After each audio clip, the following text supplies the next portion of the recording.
She had spent 9 years protecting a secret she thought was buried forever. Then an 8-year-old girl ran across a ballroom full of 500 people, wrapped her arms around a janitor, and called him Daddy. The music stopped. Every head turned, and Amelia Ashcroft, one of the most powerful women in America, felt the floor disappear beneath her feet. Some secrets don't stay hidden, some men don't stay gone, and some children know the truth long before anyone is ready to hear it. If this story already has your heart racing, you're in the right place. Hit that subscribe button right now and turn on your notifications, because every week we bring you stories that will shake you, move you, and remind you what it means to be human. Drop a like on this video and tell us in the comments, what city, what country are you watching from tonight? I want to see exactly how far this story travels. Don't you dare leave before the ending. Let's begin. The Hartwell Grand Ballroom had been dressed to impress people who were already impossible to impress. 12-foot floral arrangements of white orchids and dark calla lilies climbed the walls on either side of the entrance, their stems threaded through iron latticework that had been imported from a workshop in Tuscany. The chandeliers, 3 of them, each the size of a small car, threw warm gold light across a crowd of 500 guests who had paid no less than $20,000 a plate to attend the Ashcroft Foundation's annual charity gala. The cause was children's literacy. The real business, as always, was something else entirely. Deals sealed over champagne, alliances formed in whispered conversations near the bar, reputations either built or quietly demolished before the dessert course arrived. It was the kind of event where everyone performed a version of themselves they'd spent years perfecting. Mason Ryder was pushing a mop bucket.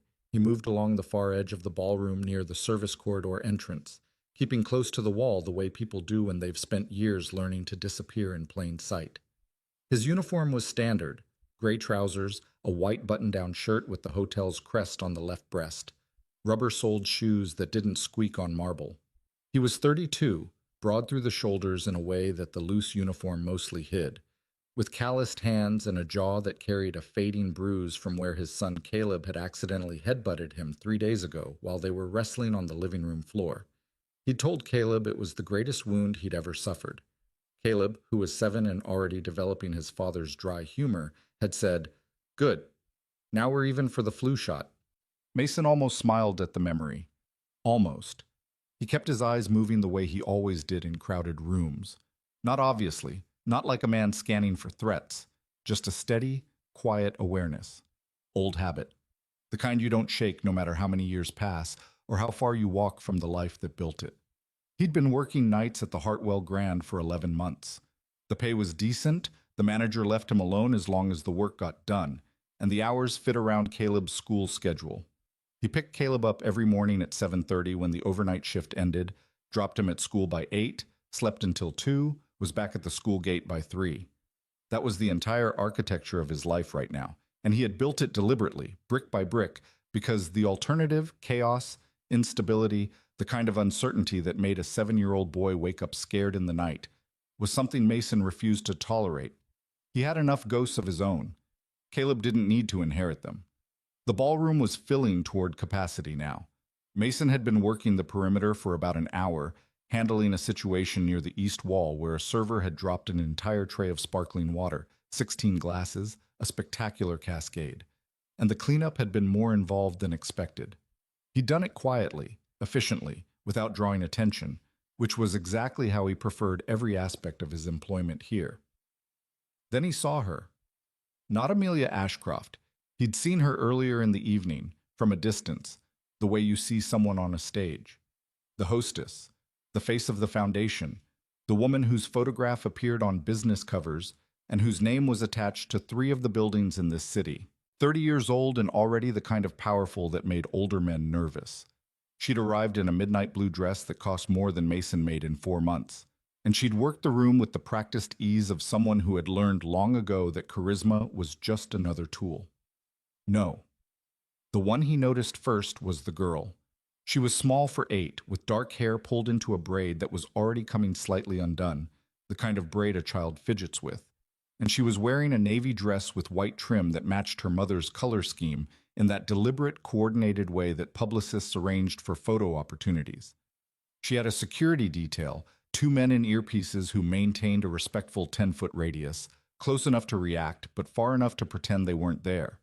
The girl, Sophie, he would learn her name later, though he didn't know it yet, was standing near the base of the grand staircase, watching the adults with the particular expression of a child who is simultaneously bored and overwhelmed.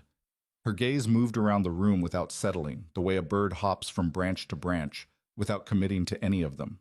Then her eyes found Mason. He noticed because eyes always found him eventually in rooms like this. Usually out of mild curiosity, the slight double take of someone wondering why a maintenance worker was lingering near the event space instead of the service corridor. He'd learned to meet those glances neutrally and move on. But this was different. The girl went completely still. Not the stillness of recognition in a normal sense, not the way a child spots a parent across a grocery store. Something more complicated moved across her face.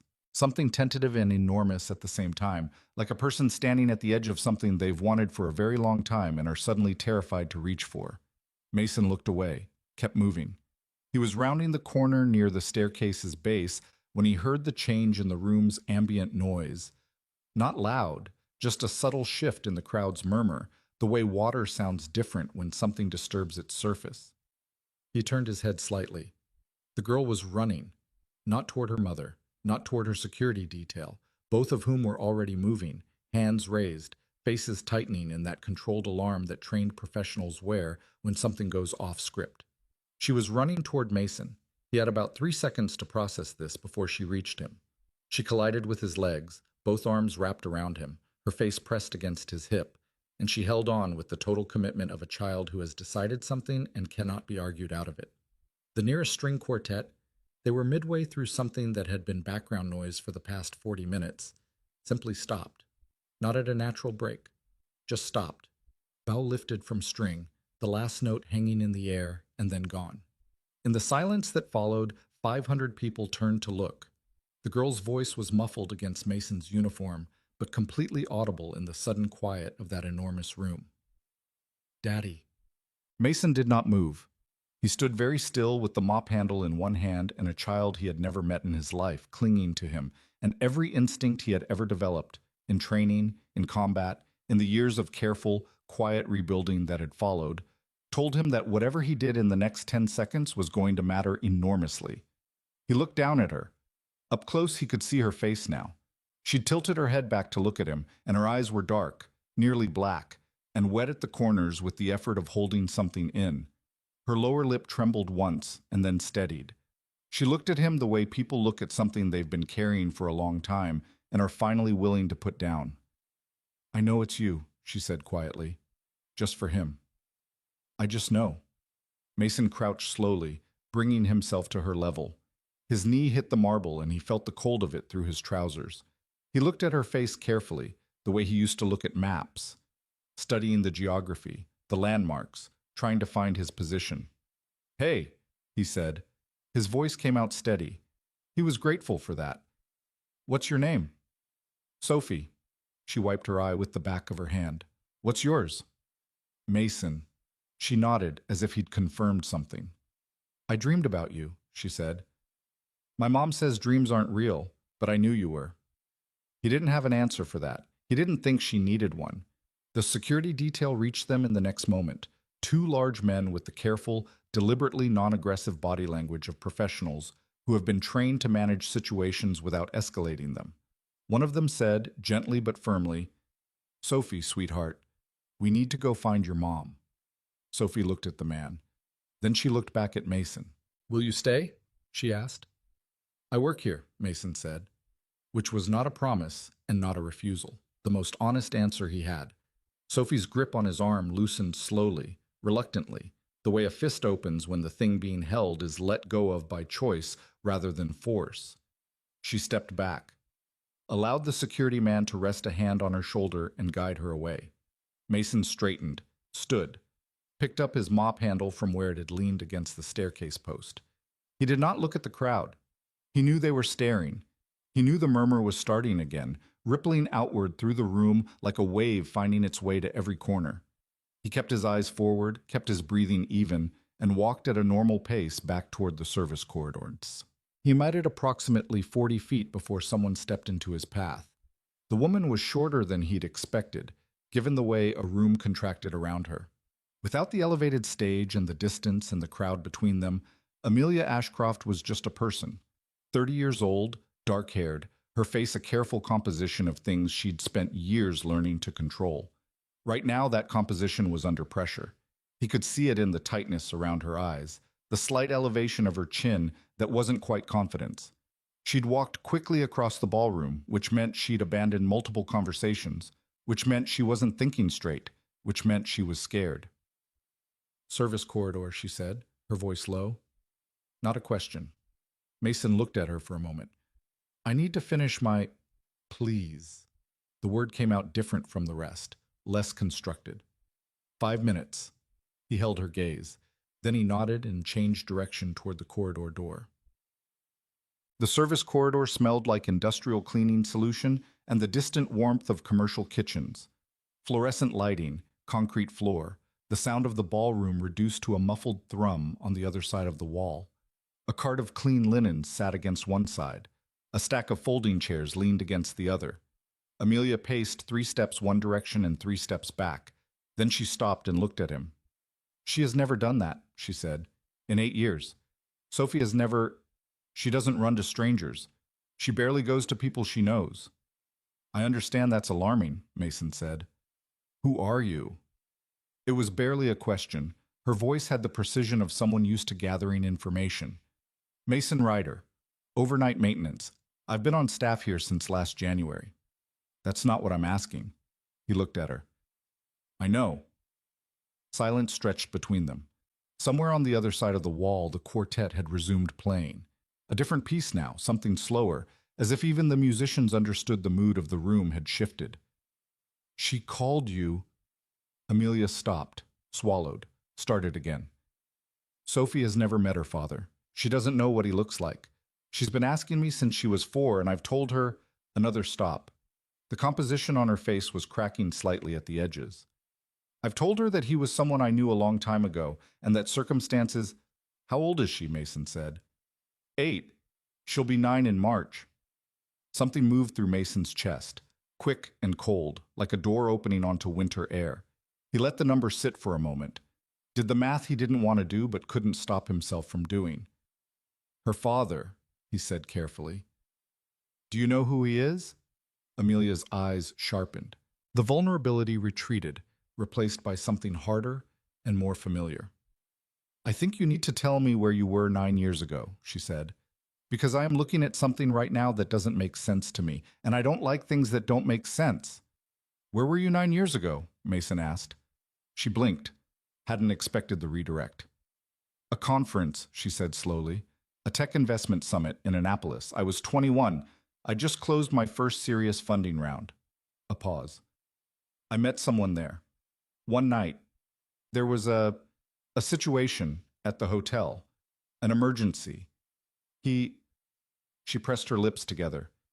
"He wasn't there in the morning, and 2 weeks later I found out I was trying to track down a man whose ID turned out to be classified, and every contact I had hit a wall, and eventually I accepted that I was going to do this alone."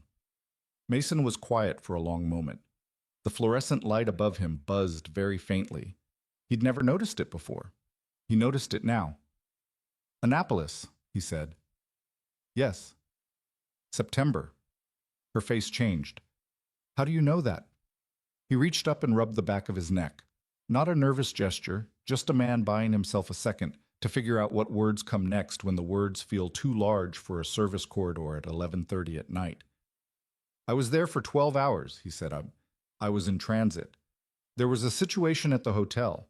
A credible threat against one of the attendees, someone my team had been flagged to monitor. We contained it." He met her eyes. "I wasn't supposed to be seen. I wasn't supposed to talk to anyone. But there was a fire alarm in the East Wing, and I helped evacuate a floor, and there was a woman in room 412 who—" He stopped. Amelia had gone very still. The color had shifted slightly in her face. "Room 412, she said. "Yes." Neither of them said anything for a moment. "You were military," she said finally. "Navy, special operations. And you just disappeared." There was no accusation in it, or she was working hard to keep the accusation out of it. Just a statement, flat and old, something that had been said in her head thousands of times and had finally found its way to air. I was recalled before morning, Mason said. There was no way to leave a name or a number. The operation I was pulled into was, he exhaled, classified as an understatement. I was off the grid for 14 months. By the time I surfaced, I didn't have a way to find you. I didn't know your last name. I only knew the hotel, the city, the room. You could have tried. I did try. His voice was quiet, but it had a floor to it, something solid underneath. I tried for 2 years. I hit walls too. Amelia looked at him for a long time. Her eyes moved across his face with the careful, unsentimental attention of someone who has been lied to before and has developed ways of checking. She has your eyes, she said finally. Her voice had changed.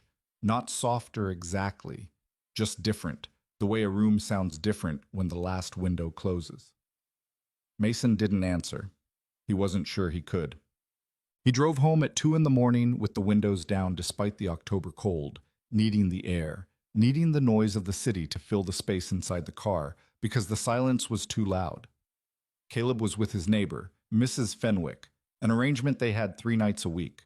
Caleb loved Mrs. Fenwick because she let him stay up until 9:30 watching nature documentaries, and Mason was grateful to her with the specific gratitude of a man who has learned to rely on small kindnesses and take nothing for granted. He sat in the parking lot of his apartment complex for a long time before going inside. 8 years old. She would be 9 in March. He had a son, and he had loved being a father with everything he had. The sleeplessness, the terror, the specific hilarity of raising a small person who had opinions about everything and no filter whatsoever. He had built his entire life around Caleb, had made every decision, taken every job, sacrificed every ambition, all of it oriented around one small boy who trusted him completely. And somewhere in that same city, a girl with dark eyes had been growing up without him. Not because of anything anyone chose, not because of cruelty or carelessness or cowardice, just because the world is sometimes brutal in the most impersonal way possible, because sometimes things happen and the math doesn't add up until 9 years later in a service corridor under a buzzing fluorescent light. He sat there until 3 a.m. Then he went inside, sat on the edge of his bed in the dark, and stared at the wall for a while. He thought about her face, the way she'd looked up at him. I just know.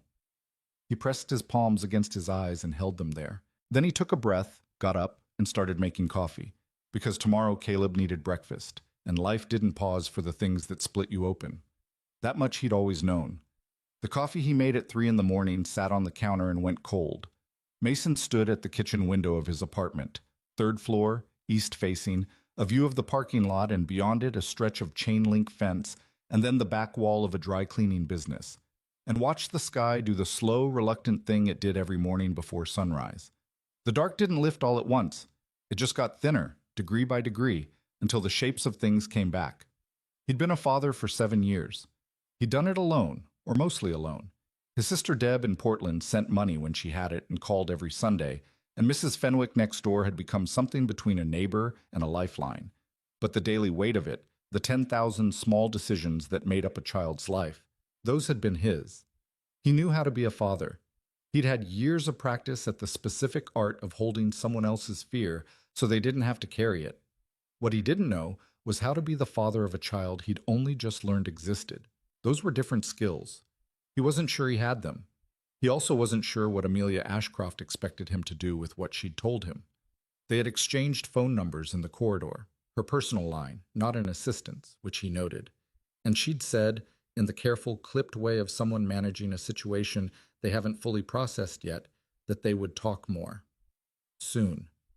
When she'd had time to think. He'd said okay. What else was there to say?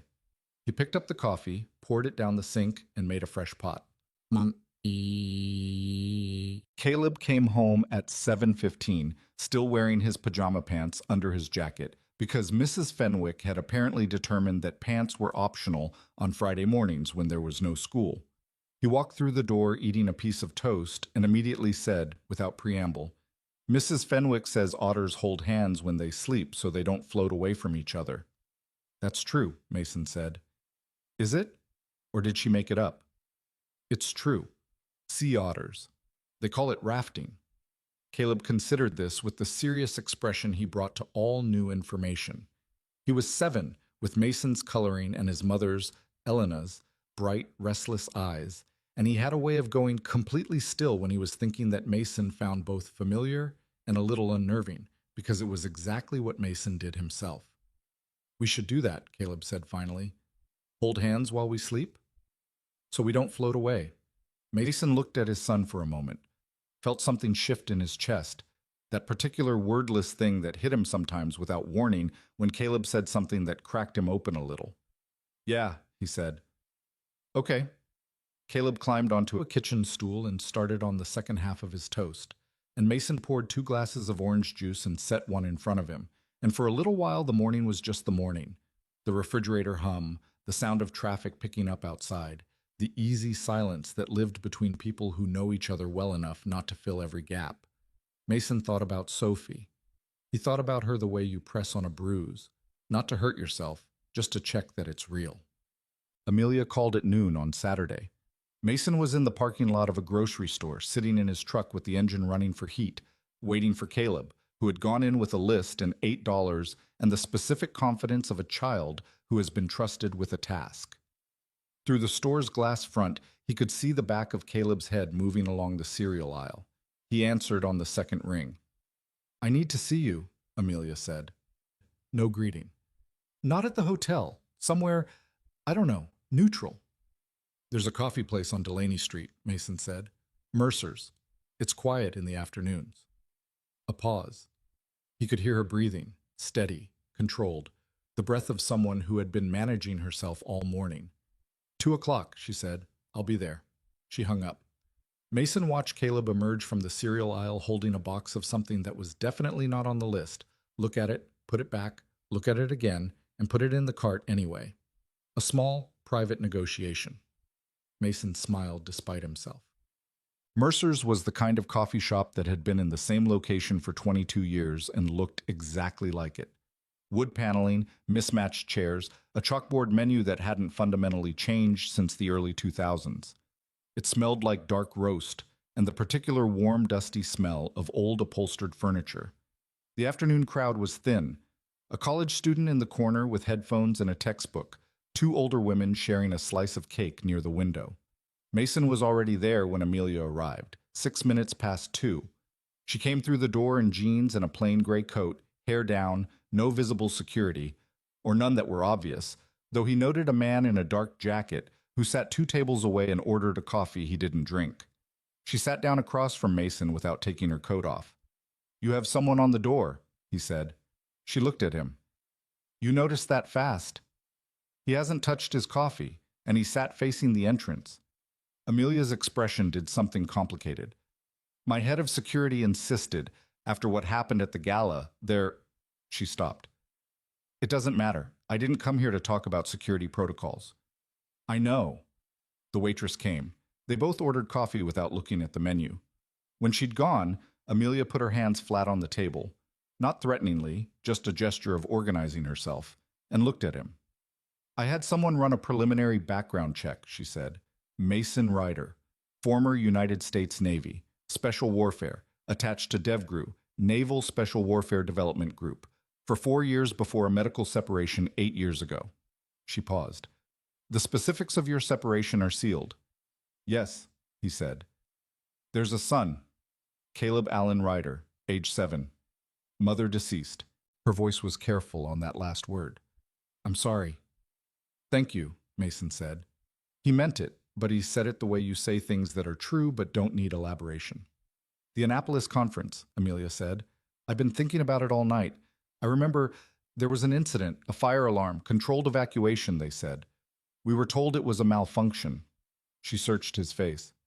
"It wasn't." "No." "Was there a real threat?" "Yes." "It was managed. No one was hurt." He looked at her steadily. "You were safe." Something moved across her face that he couldn't quite name. Not gratitude exactly. More like the disorientation of having a piece of history rearranged without warning. "You were supposed to stay invisible," she said. "Yes." "But you didn't." "No." He wrapped both hands around his coffee mug. A woman on the fourth floor was in the stairwell alone, and she was trying to get down, but the smoke was heavier on that landing, and she was scared, and I. He stopped. I wasn't supposed to be seen. I know that. I stayed longer than I should have. Amelia looked at him for a long time. You stayed long enough, she said quietly. Neither of them spoke for a moment. Outside, a city bus went past, and the window vibrated faintly with it. Sophie's been asking about her father since she was 4 years old, Amelia said. Her voice had changed register. Less boardroom, more something underneath it, something that had been there before all the success and the power and the practiced composure. The first time she asked me if he was dead, I said no. She asked if he was a bad person. I said no, absolutely not. She asked why he wasn't with us, and She exhaled. I told her it was complicated, that sometimes adults lose each other in ways that aren't anyone's fault. She accepted that for about a year and then started asking again. She accepts and then starts again. Every time I think we've reached a resting point, she starts again. What does she know about that night? Mason asked. Nothing. Only that I met someone once, and she came from that, and that's all I've ever told her. She wrapped her own hands around her mug. She's perceptive, frighteningly perceptive for 8. She understands more than I want her to sometimes. How is she? After the gala? Quiet. She hasn't brought it up directly, but Sophie goes quiet when she's processing something big. She'll come to me when she's ready. Amelia paused. She asked me one question that night, when I got her to bed. She asked if the man from the party was someone I knew. What did you say? I said I was still figuring that out. Amelia met his eyes. I'm still figuring that out. Mason nodded. He understood the honesty in it, the way she'd answered a question about the past with the truth of the present. He respected that. It was harder than it sounded. What do you want to do? He asked. I don't know. It came out plainly, without the usual careful packaging. I know what my lawyers would say. I know what my PR team would say. I know what my board would say. She paused. I'm not asking any of them. What about Sophie? Sophie is 8.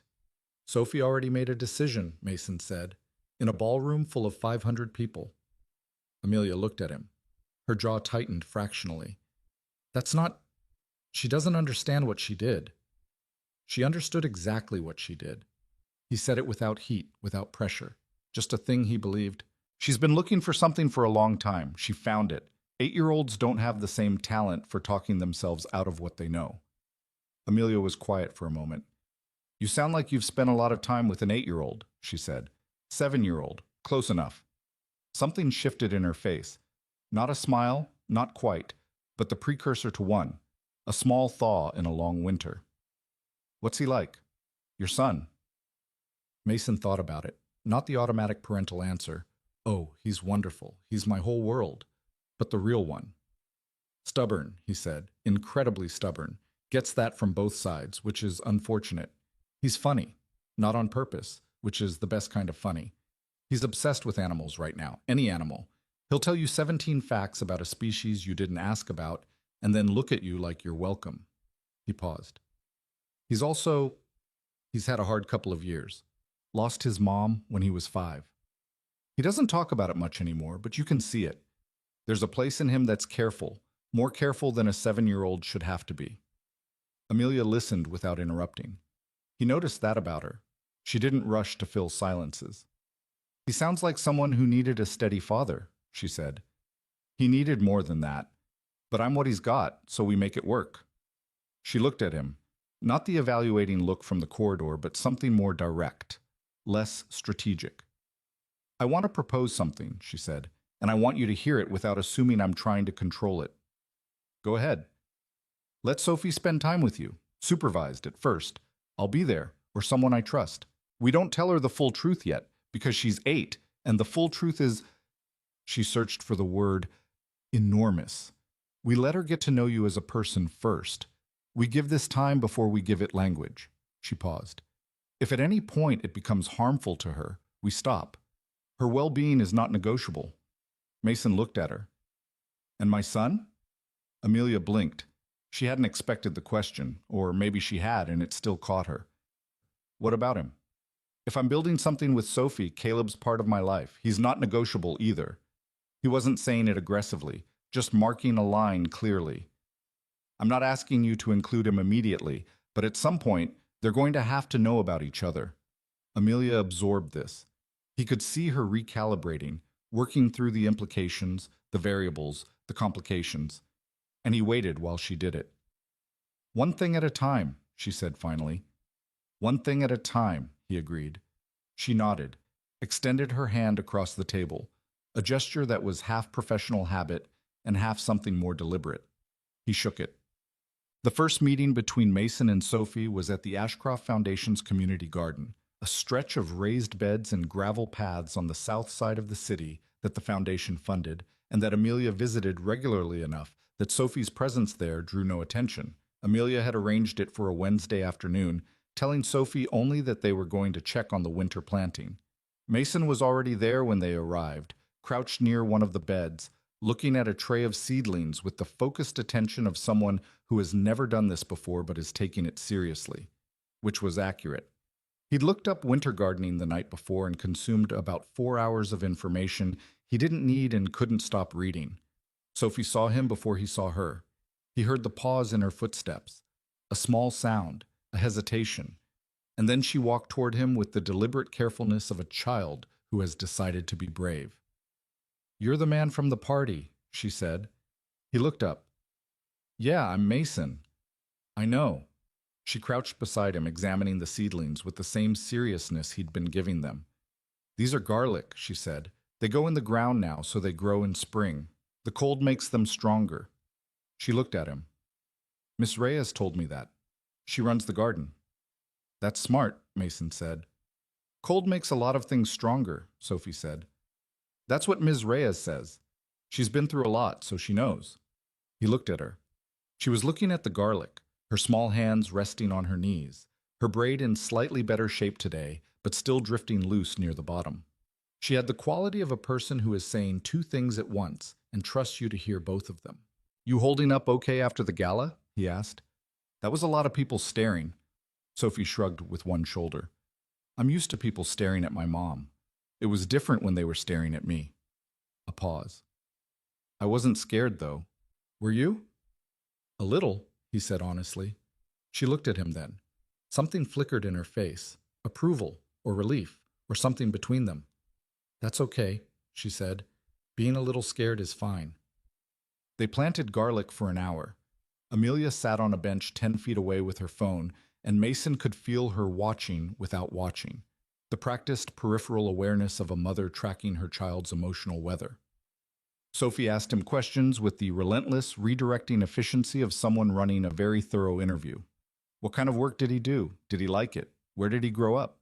Did he have any pets? What was his favorite animal? Did he know how long octopuses lived? Did he know they could open jars? "I did know that," Mason said.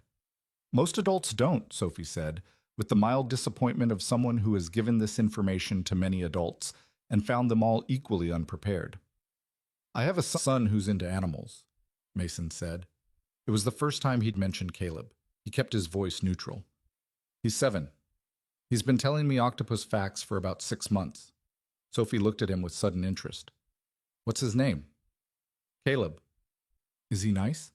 "Mostly. He has his moments." Sophie considered this. "I don't have any siblings," she said. "My mom says it's just the two of us, and that's a complete family." She paused. "I think it is. I just wonder sometimes what it would be like."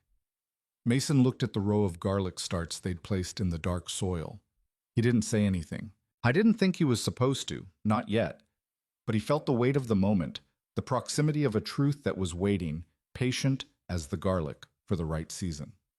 The weeks that followed had a quiet, provisional shape to them. Mason and Sophie met twice more at the garden, then once at a small natural history museum that Sophie requested with the air of someone who has been wanting to visit for a while and has finally found the right person to go with.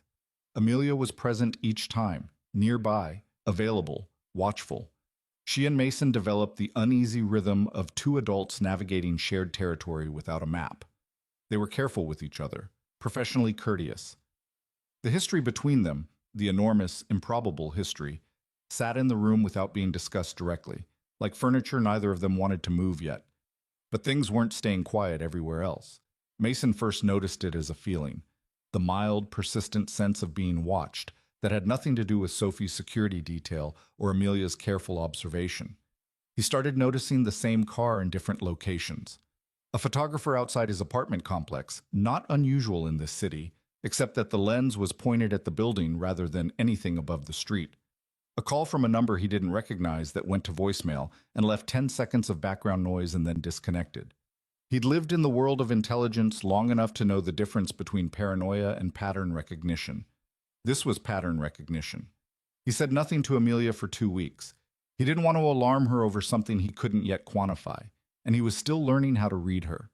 How much she wanted to be protected from uncertainty versus how much she wanted the straight truth. The answer turned out to be what he should have expected from a woman who had built a company from nothing. She wanted the straight truth. He told her on a Thursday afternoon, standing outside the museum after Sophie had been collected by her security detail and driven home. They stood on the sidewalk, city noise all around them, and he laid it out plainly. The car, the photographer, the call. Amelia listened without expression. Then she said, "My board has been asking questions about you."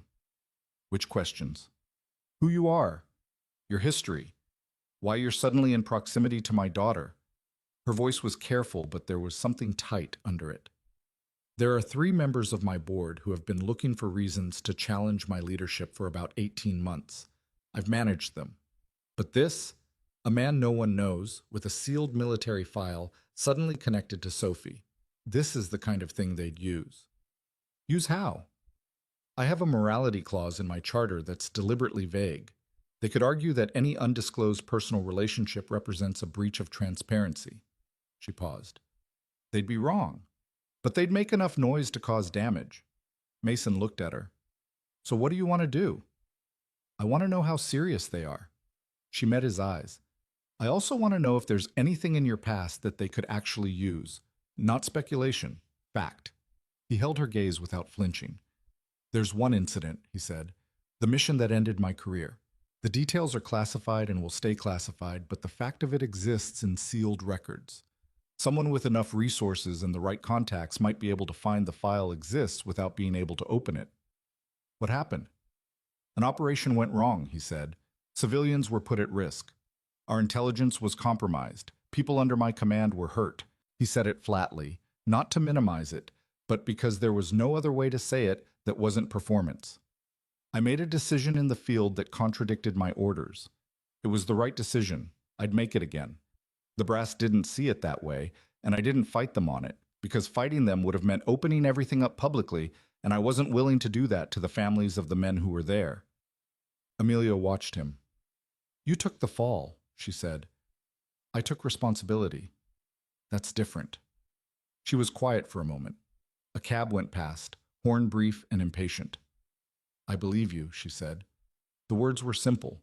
She said them like they cost something, which he understood. She was not a woman who gave that sentence away easily. "Thank you," he said. "Don't thank me. It doesn't solve the board problem." "No," he agreed, "but it means we solve it together instead of separately." She looked at him. Something moved across her face. Not the soft thing, not yet, but the beginning of the recognition that the person standing next to you might be, against all probability, someone you can stand next to. "Together," she said. Not warmly, but she said it. It was Caleb who broke the careful choreography, the way children always eventually break the things adults try to arrange. Mason had been scrupulous about keeping his 2 worlds separate. Caleb didn't know about Sophie. Sophie didn't know about Caleb beyond the brief mention at the garden. He'd told himself this was protection, which it partially was, and convenience, which it also was, and maybe also the fear that bringing these 2 pieces of his life into contact with each other would make everything more real than he was ready for. But Caleb had come to the hotel once, an emergency, Mrs. Fenwick with a minor health scare that turned out to be nothing serious. Mason needed to collect him mid-shift. And Caleb had been in the lobby for approximately 4 minutes before Sophie's security rotation brought her through on the way to a foundation event. Sophie stopped dead. Caleb looked at her. "Your hair is coming out," Caleb said, pointing at her braid. Sophie reached up and touched it. "It always does that." My dad used to try to braid mine, Caleb said. He was bad at it. Now I just don't have long hair. Sophie looked at Mason, then back at Caleb, then at Mason again. Mason could feel the moment expanding around him, getting larger and heavier, demanding a decision he hadn't made yet. This is Caleb, he said to Sophie. My son. Sophie looked at Caleb with an expression that was ancient for an 8-year-old, curious and cautious and hungry for something she wasn't sure she was allowed to want. I'm Sophie, she said. Cool, said Caleb. Then, because he was 7 and had no governor on his mouth, do you know anything about octopuses? Sophie blinked. I know they can open jars. Caleb's face lit up with the pure, uncomplicated delight of someone who has just met their intellectual equal in a specific and important subject area. Okay, he said. You're good. Sophie looked at him for another moment. Then something happened in her face that Mason had only seen once before, when she'd reached for him in that ballroom, before the fear had caught up to the certainty. The same thing. The same leap. She smiled. Not the polite, practiced smile of a child raised in public life, surrounded by cameras and adult attention and the constant awareness of how she appeared. This was the other kind, the unguarded, slightly lopsided one that happened before she could stop it. I know a lot more than that, she said. Caleb nodded sagely. Same. They stood there in the lobby of the Hartwell Grand, 2 children who had each grown up without a complete family, who had each developed the particular careful armor that comes from knowing something is missing without being able to name it, looking at each other with the specific, mutual recognition of 2 people who are going to matter to each other before any adult in the room has worked out how to let it happen. Mason looked at Amelia, who had come through the lobby door just in time to see all of it. She was watching the children. Her expression was something he didn't have a word for yet, overwhelmed and terrified, and something else, something that was not quite happiness, but was pointed directly at it. She glanced at Mason. He looked back at her. Neither of them said anything. There was nothing useful to say. The children were already moving on, Caleb beginning a detailed explanation of bioluminescence in deep-sea octopuses. Sophie listening with her arms crossed and her head tilted slightly in the way she had when she was paying very close attention. The gap between 2 separate lives had just gotten measurably smaller, without anyone's permission, without any plan, the way the things that matter most usually happen. Mason reached up and rubbed the back of his neck. He thought about garlic, about cold making things stronger, about an 8-year-old girl who had told him that in a winter garden, like it was the most natural wisdom in the world. He was beginning to think she might be right. The board moved faster than Amelia expected. She found out on a Monday morning, 7 weeks after the gala, when her general counsel called at 6:45 and used the phrase emergency governance review in a tone that meant it was neither an emergency nor a review, but something that had been planned for longer than anyone was admitting. 3 senior board members, Harlan Voss, Patricia Drummond, and a man named Jeffrey Chu, who had been angling for a seat at the executive table since before Amelia turned 25, had filed a formal inquiry into what they were calling undisclosed personal entanglements that may constitute material risk to the Foundation's public standing. They had photographs. The garden. The museum. Mason and Sophie crouched over a tray of garlic seedlings, Sophie's head tilted toward him in that particular way she had, the way that anyone who looked at it for more than 2 seconds would recognize as something other than casual. Amelia sat at her kitchen table with her coffee going cold for the 2nd time that morning and read the inquiry document twice. Then she called Mason. He picked up on the first ring, which told her he'd been awake. They filed this morning, she said. I know. I have a contact who monitors certain kinds of legal filings. A pause. How bad? Bad enough that they want a full board session by end of week. She turned the document face down on the table so she didn't have to look at it. They're framing it as a transparency concern. What they actually want is a lever. To do what? Remove me from day-to-day operational control. Install an interim executive committee. Her voice was steady. She'd been practicing steady since the call at 6:45. They've been building toward this for 18 months. You're not the cause, Mason. You're the occasion. He was quiet for a moment. She could hear the ambient sounds of his morning, a cabinet closing, water running, the distant voice of Caleb asking something from another room. What do you need from me? He asked. Nothing yet. I need to talk to my lawyers today and figure out the legal exposure. but I want you to know what's happening. I appreciate that. Another pause. Amelia, whatever they have on me, the sealed file, the Annapolis conference, any of it, I want you to know that I'm not going to disappear on you to make this easier. If that was going to be my move, I'd have made it already. She held the phone for a moment without speaking. I know, she said finally. She hung up and sat in her kitchen for a while, watching the light change on the wall. The thing about the board session was that it happened on the same week as the Ashcroft Foundation's annual corporate celebration, a dinner event that had been planned for 8 months, a gathering of major donors, partner companies, and industry leaders at the Hartwell Grand Second Grand Ballroom. Canceling it was not an option. Postponing would signal crisis. So the board session was scheduled for Friday morning and the celebration for Friday evening, and Amelia spent the intervening days moving between lawyers and event planners with the composure of someone who has learned that falling apart is a luxury she cannot afford on a schedule. She handled the board session the way she handled most things that tried to undo her, directly, precisely, and with the particular cold clarity that her opponents always underestimated because it was wrapped in a 30-year-old woman's face. She arrived with documentation that her general counsel had assembled in 72 hours, a full accounting of her interactions with Mason, the timeline, the professional nature of their current arrangement, and a single, carefully worded paragraph about Sophie's welfare that she had written herself and that said, in the language of corporate governance, exactly what she intended, that her daughter's relationship with a family member was a private matter, that no foundation assets had been misused, and that any attempt to leverage a child's personal life for board politics would be met with the full legal force she could bring to bear. Harlan Voss pushed back. He was 64, had been on the board since Amelia was 23, and had a manner of speaking that made everything sound like reasonable concern while meaning something else entirely. We're not questioning your personal life, Amelia, he said. We're questioning the judgment of introducing an unknown individual into your daughter's life, and by extension into the Foundation's public sphere without appropriate vetting. Mr. Voss, Amelia said, the appropriate vetting is my determination, not the board's. Sophie is my daughter, not a Foundation asset. When your daughter's photograph appears in connection with the Foundation's events, she was at a garden maintained by Foundation funds because she enjoys gardening. If the board intends to regulate where my 8-year-old spends her Wednesday afternoons, I'd encourage you to read Section 12 of the Governance Charter, which is very clear about the boundary between operational oversight and executive personal conduct. She paused. I've read it. I'd recommend you do the same before Friday's filing becomes a legal liability. Jeffrey Chu said, carefully, we're only trying to protect. I know what you're trying to do, Amelia said. Her voice didn't rise. It didn't need to. And I want to be equally clear about what I'm going to do if this inquiry proceeds without legitimate cause.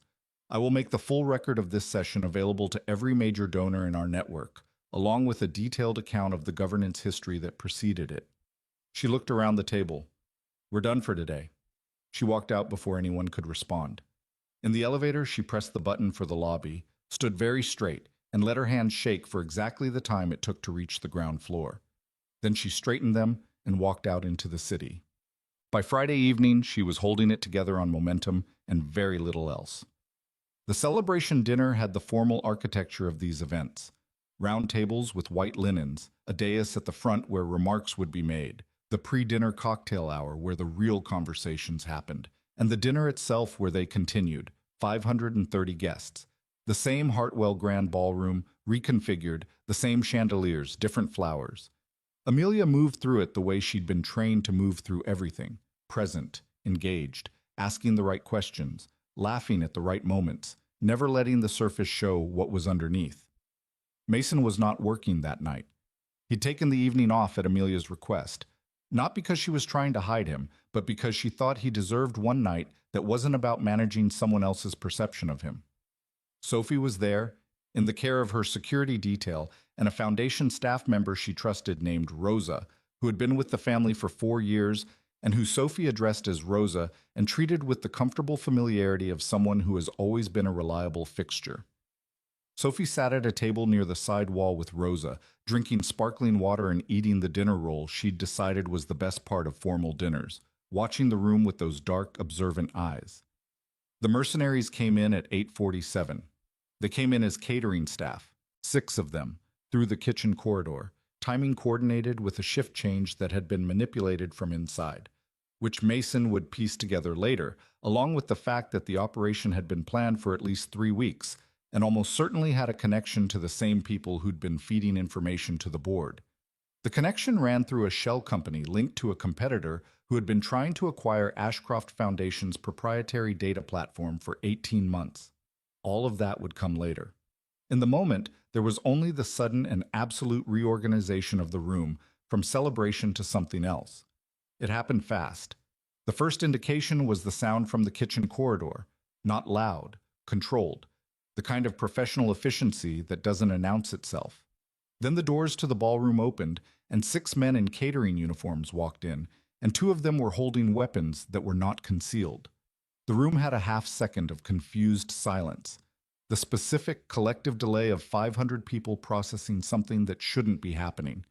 And then the sound of chairs scraping, someone dropping a glass, and a wave of terrified noise that broke across the room all at once. The 2 private security men closest to the entrance were neutralized in under 4 seconds. Not killed.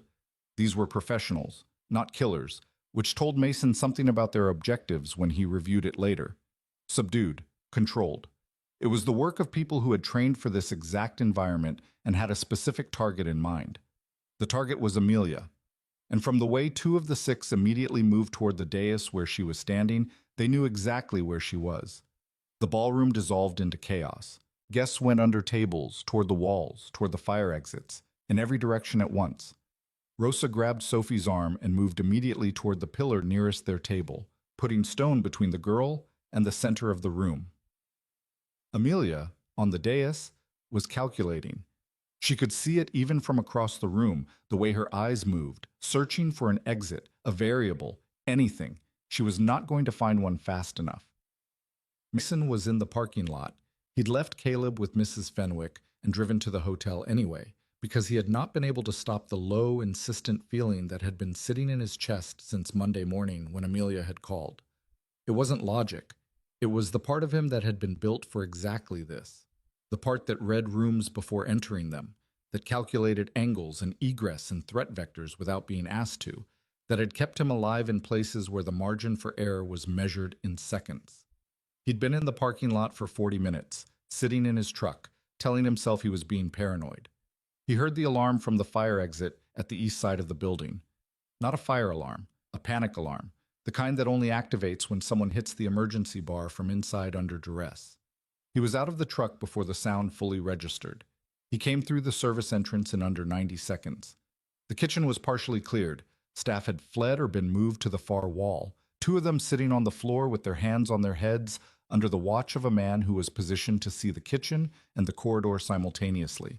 Mason came in low, from the supply corridor on the kitchen's north side, and assessed the room in the 3 seconds it took him to cross to the shelving unit along the east wall. The man watching the kitchen staff was holding a compact weapon and had his back partially to Mason's entry point. He was good. His positioning covered the main entrance and the corridor to the ballroom. He hadn't covered the supply corridor because supply corridors in hotel kitchens are typically locked from the outside. Mason had the key. He'd been maintaining this building for 11 months. He knew where the man's weight was, could read it from the set of his shoulders and the angle of his stance, and he moved with the particular economy of someone who has rehearsed versions of this moment so many times that the execution is less like action and more like memory. It was over in seconds. The kitchen staff stayed on the floor. Mason held up his hands briefly, slow and clear. A gesture he'd learned meant the same thing in every language and every situation. Stay down, I am not the problem. And then he moved through to the ballroom corridor. He stopped at the door, listened, counted voices, counted movement sounds, built the map of the room from audio alone, the way you do it when you've done it 1,000 times and your life depended on getting it right. 4 men visible in the main ballroom, 1 near the east fire exit, 1 near the dais, 2 moving through the crowd, controlling the space. The 6th was the one he'd already dealt with. Amelia was on the dais, not yet restrained. They were moving toward her but hadn't reached her, which meant he had a window. Sophie. He found her by the pillar, Rosa's arm around her, both of them pressed flat against the stone. Sophie was not crying. She was completely still, her face pale, her eyes moving through the room, looking for something. He caught her eye from across the space, and she found him the same moment he found her, and something in her face changed. Not relief, not yet, something more complicated, something that looked like recognition. He put one finger to his lips. She gave one small nod. He moved. What followed was not cinematic in the way people imagine these things. It wasn't choreographed. It was messy and fast and had multiple moments where things could have gone differently in ways that didn't bear thinking about afterward. He used what was available, a tray stand near the east wall, a gap in the crowd's movement pattern, the chandelier's light creating blind spots at certain angles that he'd noticed 11 months ago when he'd been cleaning the fixtures on a lift and had thought, absently, that the lighting setup in this room created poor perimeter visibility. He had not known why he filed that away. He knew now.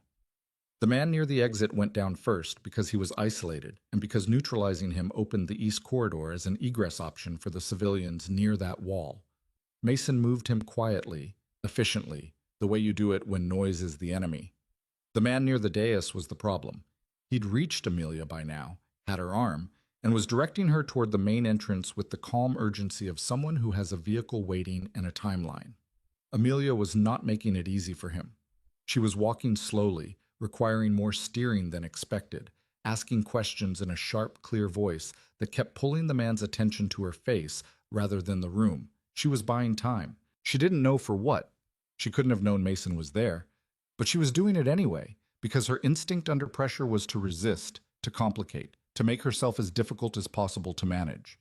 Mason appreciated that about her, in the cold, focused way that appreciation works when everything else is stripped away. He came from the man's right side, through the crowd's edge, using the movement of panicked guests as cover. 3 seconds of clean sightline. He took it. The room noise changed again as the second man went down. The two in the center of the room responded. Trained response. They turned and consolidated, moving toward each other to present a smaller target and better mutual coverage. They were good. Better than the others. Mason was not out of options. He was in the kitchen corridor again by the time they had turned, and he knew the building, and they did not, and that is a specific and decisive advantage that no amount of training fully compensates for. It took 11 minutes total, from the moment he entered the service entrance to the moment the last of the 6 men was restrained, using zip ties from the kitchen supply room that he'd located by memory in the dark. 11 minutes. He stood in the ballroom with his hands at his sides and his breathing slightly elevated and the sounds of 500 people beginning to surface from wherever fear had taken them. And he felt the specific empty aftermath that always came when the body has been running on a different kind of fuel and the fuel runs out. Not triumph, not anything close to it, just the hollow, ringing silence of what comes after. Then Sophie was there. She'd come from the pillar, Rosa right behind her with her hand out, not fast enough. Sophie crossed the ballroom floor with the focused, purposeful stride that he was beginning to recognize as her particular version of determination, the kind that didn't ask permission. And she stopped in front of him and looked up. "I knew you were here," she said. "You should have stayed behind the pillar," he said. Rosa said that too. She looked at the zip-tied men near the wall without visible distress, the way a child looks at something she's already categorized and filed. Then she looked back at him. "Are you okay?" He looked at her, 8 years old, pale, composed, checking on him. "Yeah," he said. "Are you?" She thought about it honestly, which he appreciated. "A little shaky," she said. "But okay." He nodded. Amelia reached them 30 seconds later. She'd come across the room from the other direction, and when she arrived, she didn't say anything for a moment. She looked at Mason, his hands, his face, the room around him, with an expression that was doing several things at once, none of which she was fully letting out. "How?" she said. "I was in the parking lot," he said. "Why?" He held her gaze. "Because something felt wrong, and I've learned not to argue with that." She looked at him for a long moment.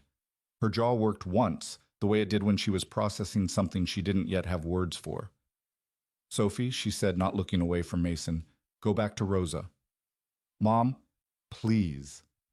The word was different from how she used it in the office or the garden or the conversations with lawyers. Stripped of strategy, just a mother. Sophie went, Amelia and Mason stood in the wreckage of the ballroom while sirens began to sound in the distance, and guests slowly emerged from under tables and against walls and from wherever else the past 11 minutes had put them. You could have been killed, she said. Yes.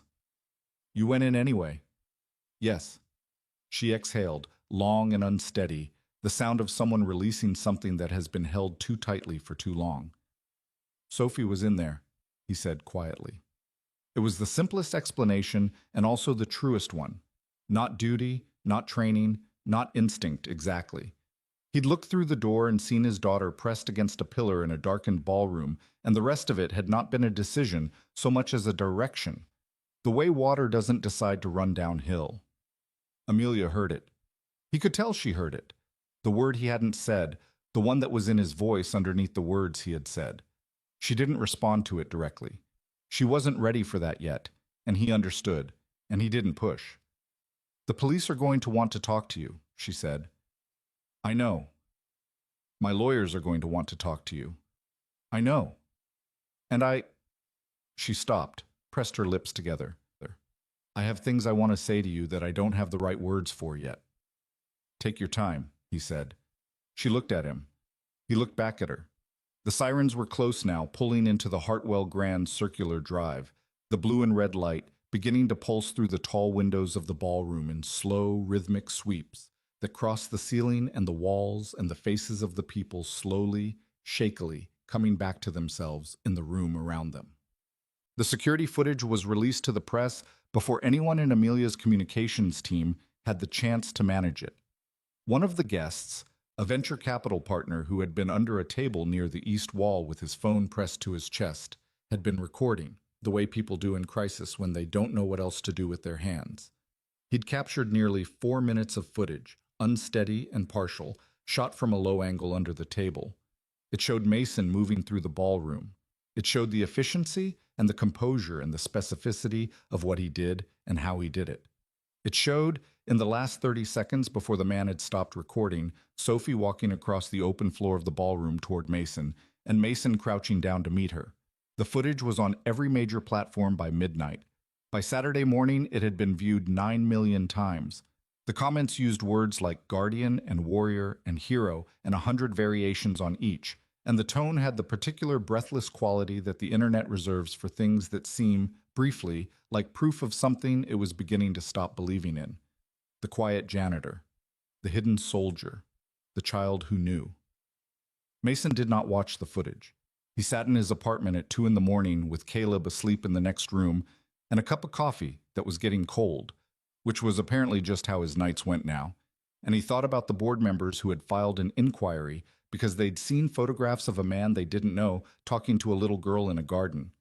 He thought about Amelia standing in the ballroom with the sirens coming and something breaking through the surface of her composed face. He thought about Sophie asking him, across the chaos of an evacuating ballroom, "Are you okay?" He picked up the coffee. It was cold. He drank it anyway, because wasting it seemed wrong, and because some things you just get through in the state they're in. He thought about garlic, about cold making things stronger. He sat there until the city outside his window began its slow return to morning, and he let the night settle into him the way nights do after the kind of day that rearranges the furniture of who you are.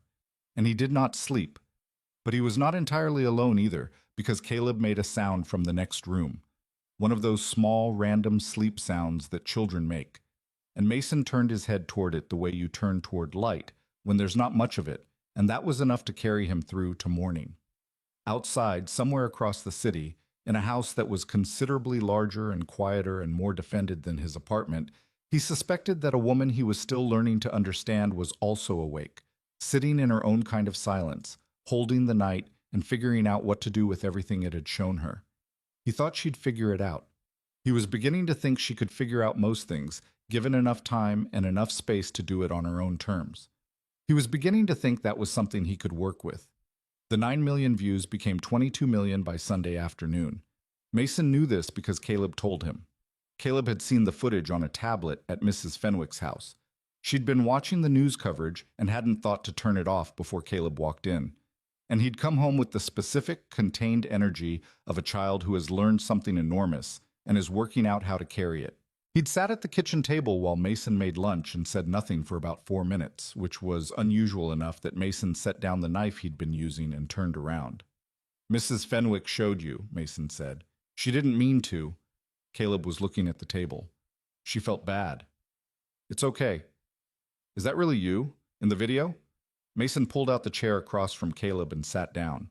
He didn't try to soften it or reframe it.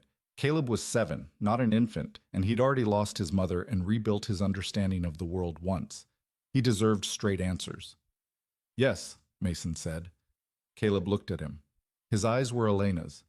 Bright, quick, the kind that didn't miss much. You said you were in the Navy. I was. You said you fixed things on ships. Mason held his son's gaze. I said I served on ships. That was true. I did other things too. He paused. I should have explained more. I kept it simple because you were younger, and I wasn't sure how to talk about it. That wasn't fair to you. Caleb thought about this with the seriousness he brought to information he was recalibrating around. The people in the video, he said, the bad guys, they're with the police now. Did you hurt them? I stopped them from hurting other people, Mason said. Yes, they got hurt in the process. I tried to keep it to what was necessary. Caleb absorbed this. Sophie was there, he said. Wasn't a question. He'd seen the end of the footage. She was. Another silence. The refrigerator hummed. Outside, a neighbor's dog was barking at something with the committed, cyclical energy of a dog who has made barking its entire personality. Were you scared? Caleb asked. I was focused, Mason said. Scared comes after, when it's over and you have time. During, there's no room for it. Is that a Navy thing? It's a training thing. You practice enough that your body knows what to do, and your brain gets out of the way for a while. Caleb nodded slowly. Then he said, Sophie texted me. Mason blinked. When did you two exchange numbers? At the hotel, that day in the lobby. Caleb looked faintly defensive, the way children look when they've done something that wasn't technically prohibited but might be adjacent to the line. She asked. I said, okay. What did she text? She said her mom told her you were okay. She said she wanted me to know. He paused. She said you were brave. Mason looked at his son for a moment. At the careful, complicated expression on his face, pride trying to coexist with the anxiety of someone who has already learned that brave people can still not come home. I came home, Mason said. I know. Caleb's voice was smaller than usual. I know. Mason reached across the table and put his hand on Caleb's arm. He didn't squeeze it or make a production of it, just contact, just I'm here. They sat like that for a while. Then Caleb sniffed once, looked at the counter and said, Are you still making lunch? Yeah. Can we have the grilled cheese? We can have the grilled cheese. Caleb got up and got the cheese from the refrigerator, because he always helped when he could, because that was the kind of boy he was becoming. And Mason stood up and went back to the counter and started making lunch. And outside the dog kept barking, and the world kept being the world. The media spent the better part of the following week trying to find Mason Ryder and learning, with increasing frustration, that he had very little findable surface area. No social media, no public records beyond the standard, driver's license, vehicle registration, apartment lease. The military file was sealed tight in ways that made the journalists who tried to access it eventually give up and write around the absence instead, which produced headlines that were, if anything, more dramatic for what they didn't say. The soldier who disappeared, the hero nobody knew, the man in the janitor's uniform. 3 television networks sent producers to the Hartwell Grand. The hotel management referred all inquiries to Amelia's communications team, which issued a statement that was 18 lines long and said almost nothing with great precision. 2 tabloids published photographs of Mason's apartment building.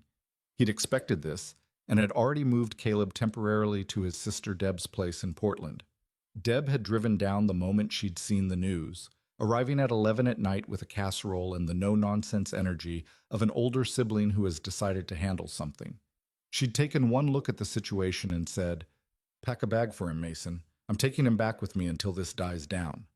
And Mason had been too tired to argue and too grateful to pretend he wasn't. He missed Caleb with a specific physical ache, like a missing tooth you keep probing. But he'd called every morning and every night. and Caleb had apparently discovered that Deb's neighborhood had 3 cats that visited the back porch regularly, and he'd named all 3 and was conducting what he described as a research study on their behavior patterns, and he sounded okay. Children adapt.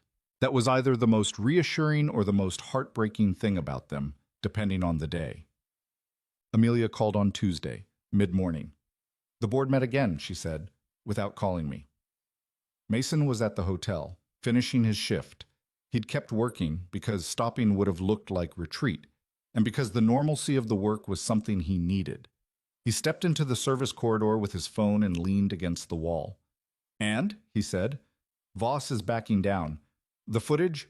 Apparently it's difficult to maintain the position that a man is a threat to the Foundation's reputation when 9 million people are calling him a hero." She said it without satisfaction, more like someone reporting a weather change. Drummond abstained from the second session entirely.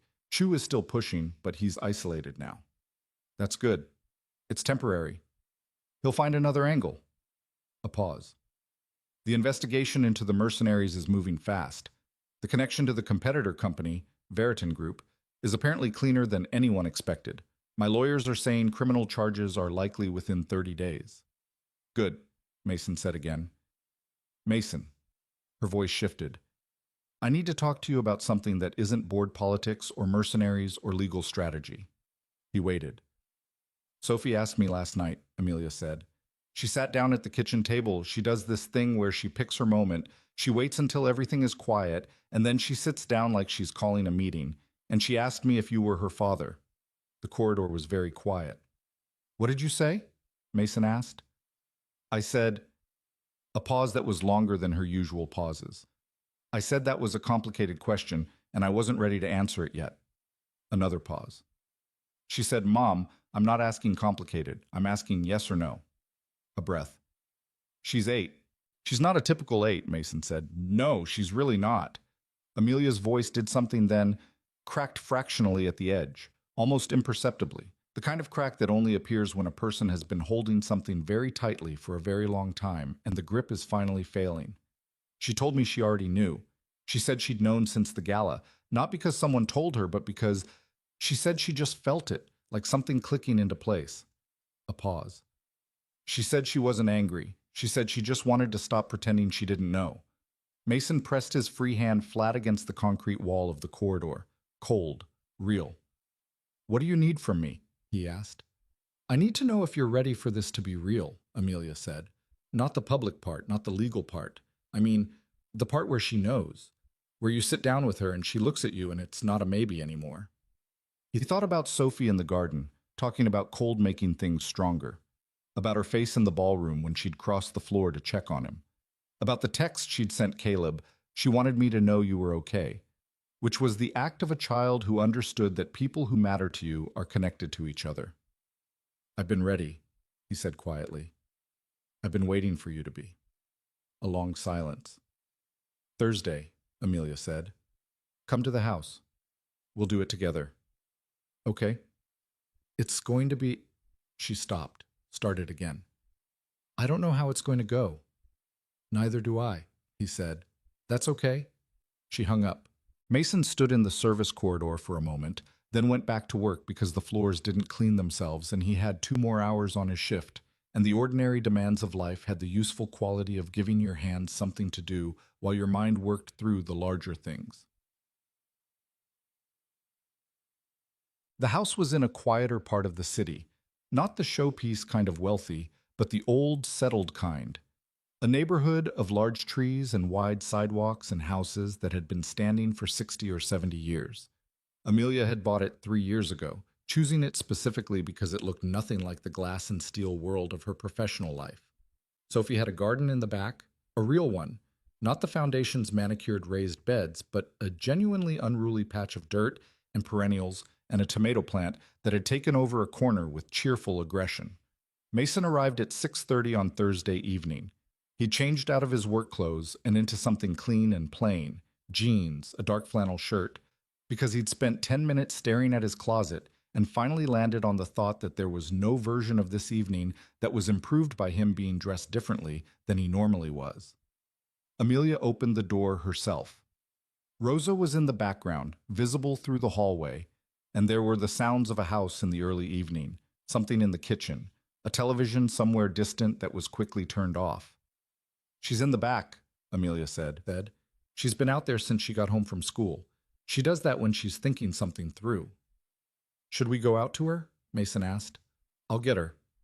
Amelia paused, looked at him with the direct, unsentimental attention he'd grown to recognize as her version of honesty. You okay? He almost said yes automatically, the way you do when someone asks. Then he stopped and gave it an actual answer. No, he said, but ready. She nodded. Same. She went down the hallway. Mason stood in the entry and looked at the house around him. The photographs on the side table, a child's rain boots by the door, in a color Sophie had apparently chosen herself because they were the orange of a traffic cone and deeply specific. A stack of library books on the entry bench. An umbrella with a pattern of small blue whales. Sophie came in from the back through the kitchen, Amelia behind her, and she was carrying a trowel with dirt still on it, which told Mason she'd been actually working and not just sitting, because Sophie was not the kind of person who sat when her hands could be doing something. She stopped when she saw him, looked at him across the length of the hallway. Then she looked at Amelia. Are we doing it now? She said. Yes, Amelia said. Sophie looked back at Mason. Her expression was the complicated, enormous one he'd seen twice before, in the ballroom and in the garden, the one that was bigger than she had words for yet. She set the trowel down carefully on the entry bench next to the library books. Okay, she said. They sat in the living room, Sophie on the couch, Amelia beside her, Mason in the chair across from them. It was a normal living room, a slightly scuffed coffee table with a water ring on one corner, a throw blanket that had been wadded up and left at one end of the couch, a child's drawing pinned to the wall with the casual permanence of a parent who hangs things up and then can't bring herself to take them down. Sophie, Amelia said, I owe you an honest answer. You asked me one, and you deserved it then, and I'm sorry I didn't give it to you. Sophie was watching her mother with the careful attention of a person who has been waiting for this long enough to have learned patience they shouldn't have had to learn. Mason, Amelia said, is your father. Sophie sat very still. She looked at Mason. He looked back at her. He didn't try to fill the silence or rush it or manage it. He let her have it. How long have you known? Sophie asked him. Since the gala, he said. I found out the same night you did. Did you know about me before that? No, I didn't know you existed until you ran across that ballroom. He held her gaze. I want you to know that. I wasn't somewhere else choosing not to be here. I didn't know. Sophie absorbed this. She was processing it visibly, not hiding it, a sequence of things moving through her face in the way that feelings move through children before they've learned to obscure them. Why didn't you know? She said. Mason glanced at Amelia. Amelia gave him a small nod. Your mom and I met a long time ago, he said. It was one night. I had to leave before morning because of my job, the military job. I didn't have a way to reach her, and she didn't have a way to reach me, and a lot of time went by before we found each other again. That's a long time to not find someone, Sophie said. She wasn't accusing him. She was examining the fact of it. It is, he said. I looked. She looked. The world got in the way. He paused. I'm sorry. I know that doesn't fix the years, but I need you to know. I would have been here if I'd known you were here. Sophie looked at him for a long moment. Then she looked at her mother. Did you know you were going to find him again? She asked Amelia. Amelia's jaw moved. No, I'd given up hoping. But he came back anyway. I was always in the city, Amelia said. We just didn't know to look for each other there. Sophie considered this with the particular gravity that she brought to large pieces of information. Then she said quietly, I told Caleb. Mason blinked. When? This morning. I texted him. She looked at Mason. I hope that was okay. I thought he should know that we're going to be something to each other. Because he's your son and I'm your daughter. So that makes us siblings, Mason said. Sophie looked at him. Something moved through her face, quick and enormous and gone again before it fully surfaced, the way a wave crests and breaks. He said he knew, she said. He said he figured it out a while ago. He said he was waiting for the adults to catch up. Mason pressed his lips together. He looked at the ceiling for one moment, then back at Sophie. That sounds like him, he he said. Sophie's mouth curved. That lopsided, unguarded thing, the real one. It lasted only a second before she reined it back, because she was still in the middle of something serious and she knew it. I'm not going to pretend this is easy, she said. She said it with the precision of a child who has heard adults use that phrase and has decided to use it accurately rather than as a deflection. Because it isn't. I have a lot of feelings about it. That's fair, Mason said, but I don't want to waste time being angry about the part where nobody meant for it to happen, she said. That seems like a waste. He looked at her. This child, 8 years old, sitting on a scuffed-up couch with garden dirt under her fingernails, deciding in real time not to waste herself on anger at circumstances. You're right, he said. It is. So, she said, I want to start from here, if that's okay. It's more than okay, Mason said. She nodded, with the formality of someone completing a negotiation. Then she looked at her mother, then back at Mason and said, in a completely different, smaller voice, Can I call you Dad? Or is that weird yet? The question landed in the room and sat there. Mason's throat did something inconvenient. He pressed through it. It's not weird, he said. Not to me. You call it whatever feels right to you, and if it changes, that's fine too. Sophie thought about it for approximately 2 seconds. Dad, she said, testing the weight of it, seeing how it sat. Then she picked up the wadded throw blanket from the end of the couch, shook it out with the businesslike efficiency of a child completing a task, and pulled it over her lap, as if the word had been said, and now life could continue. Amelia made a sound that she immediately converted into clearing her throat, and looked at the ceiling, and did not say anything for a moment. Mason looked at his hands. The weeks after were not simple, because nothing of any weight is simple. The media attention ground on. A news magazine ran a long feature that got several facts wrong and 2 facts painfully right: the sealed file and the length of time Mason had been working nights to support a child alone. He declined every interview request that came through Amelia's communications team, which was the channel they'd established for filtering contact after the footage went wide. He declined them all with 2 words, delivered through the communications director: no thanks. He was offered money, multiple times. Television appearances, documentary rights, a book proposal that arrived via his sister in Portland because someone had tracked down her professional email. He declined those too, with slightly more words but the same substance. What he could not decline and did not want to was the particular new gravity of his daily life. He picked Sophie up from school on 2 Wednesdays when Amelia had back-to-back board sessions that ran long. The first time Sophie came through the school's front doors, saw him at the curb, and walked to the car with the elaborate casualness of a child who is working very hard not to look like she's doing something that means a lot to her.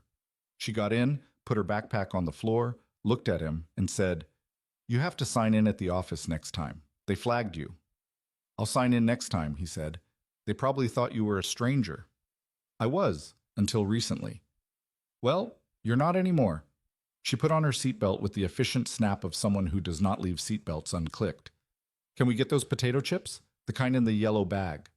We can get those. Mom says they're terrible for you. They're not great for you, Mason said.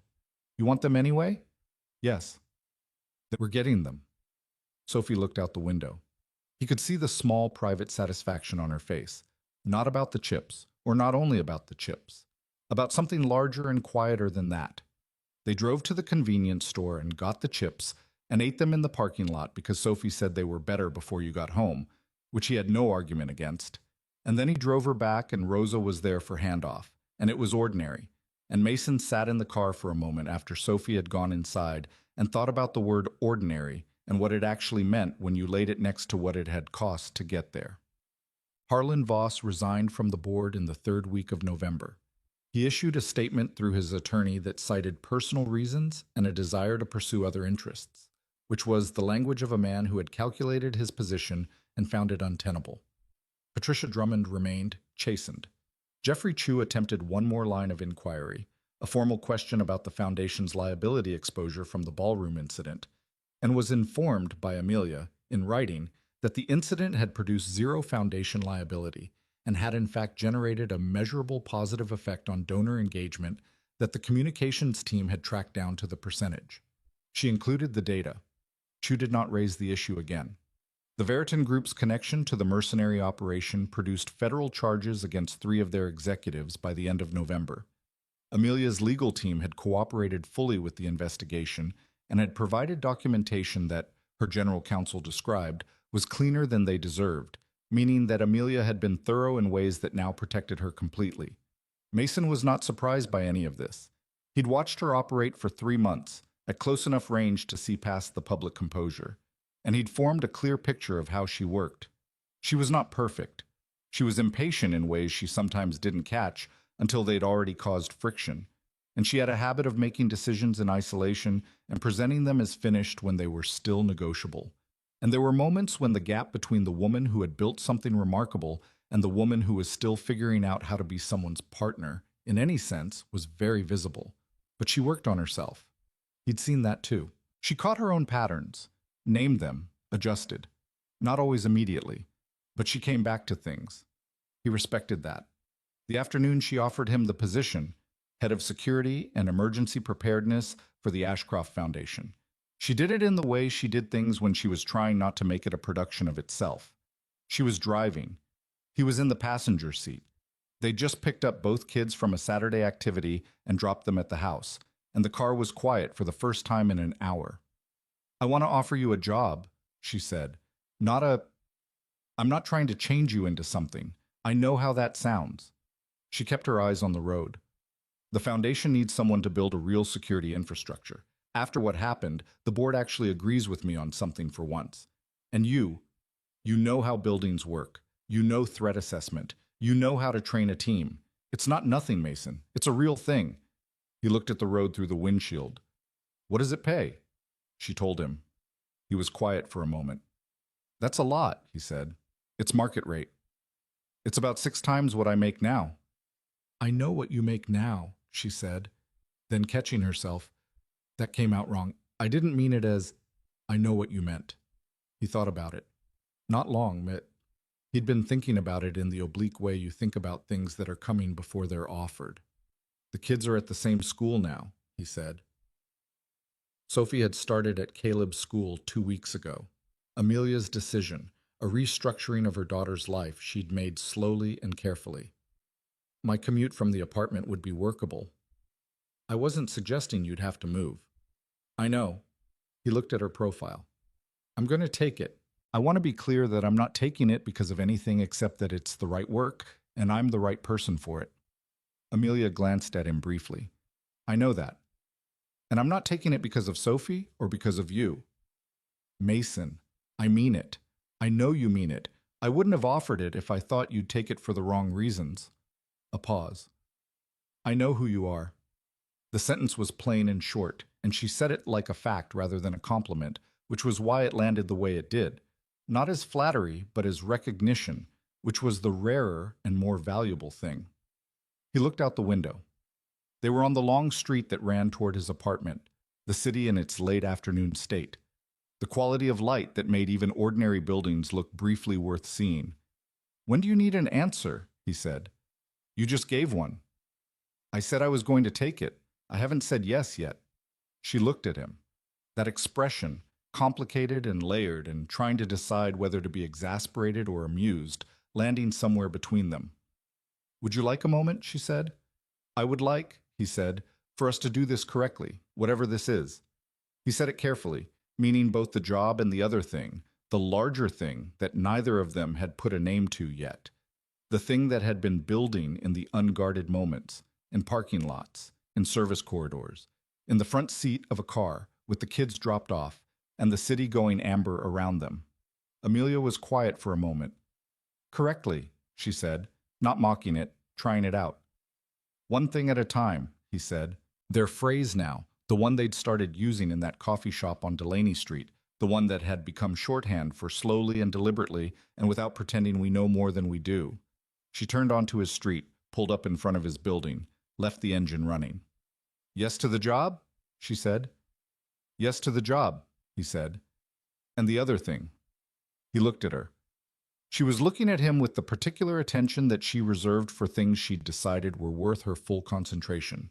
Direct, a little unnerving, and honest in a way that had nothing to do with strategy. The other thing, he said, is going to take some time. I know. And I'm not going to rush it. I'm not asking you to.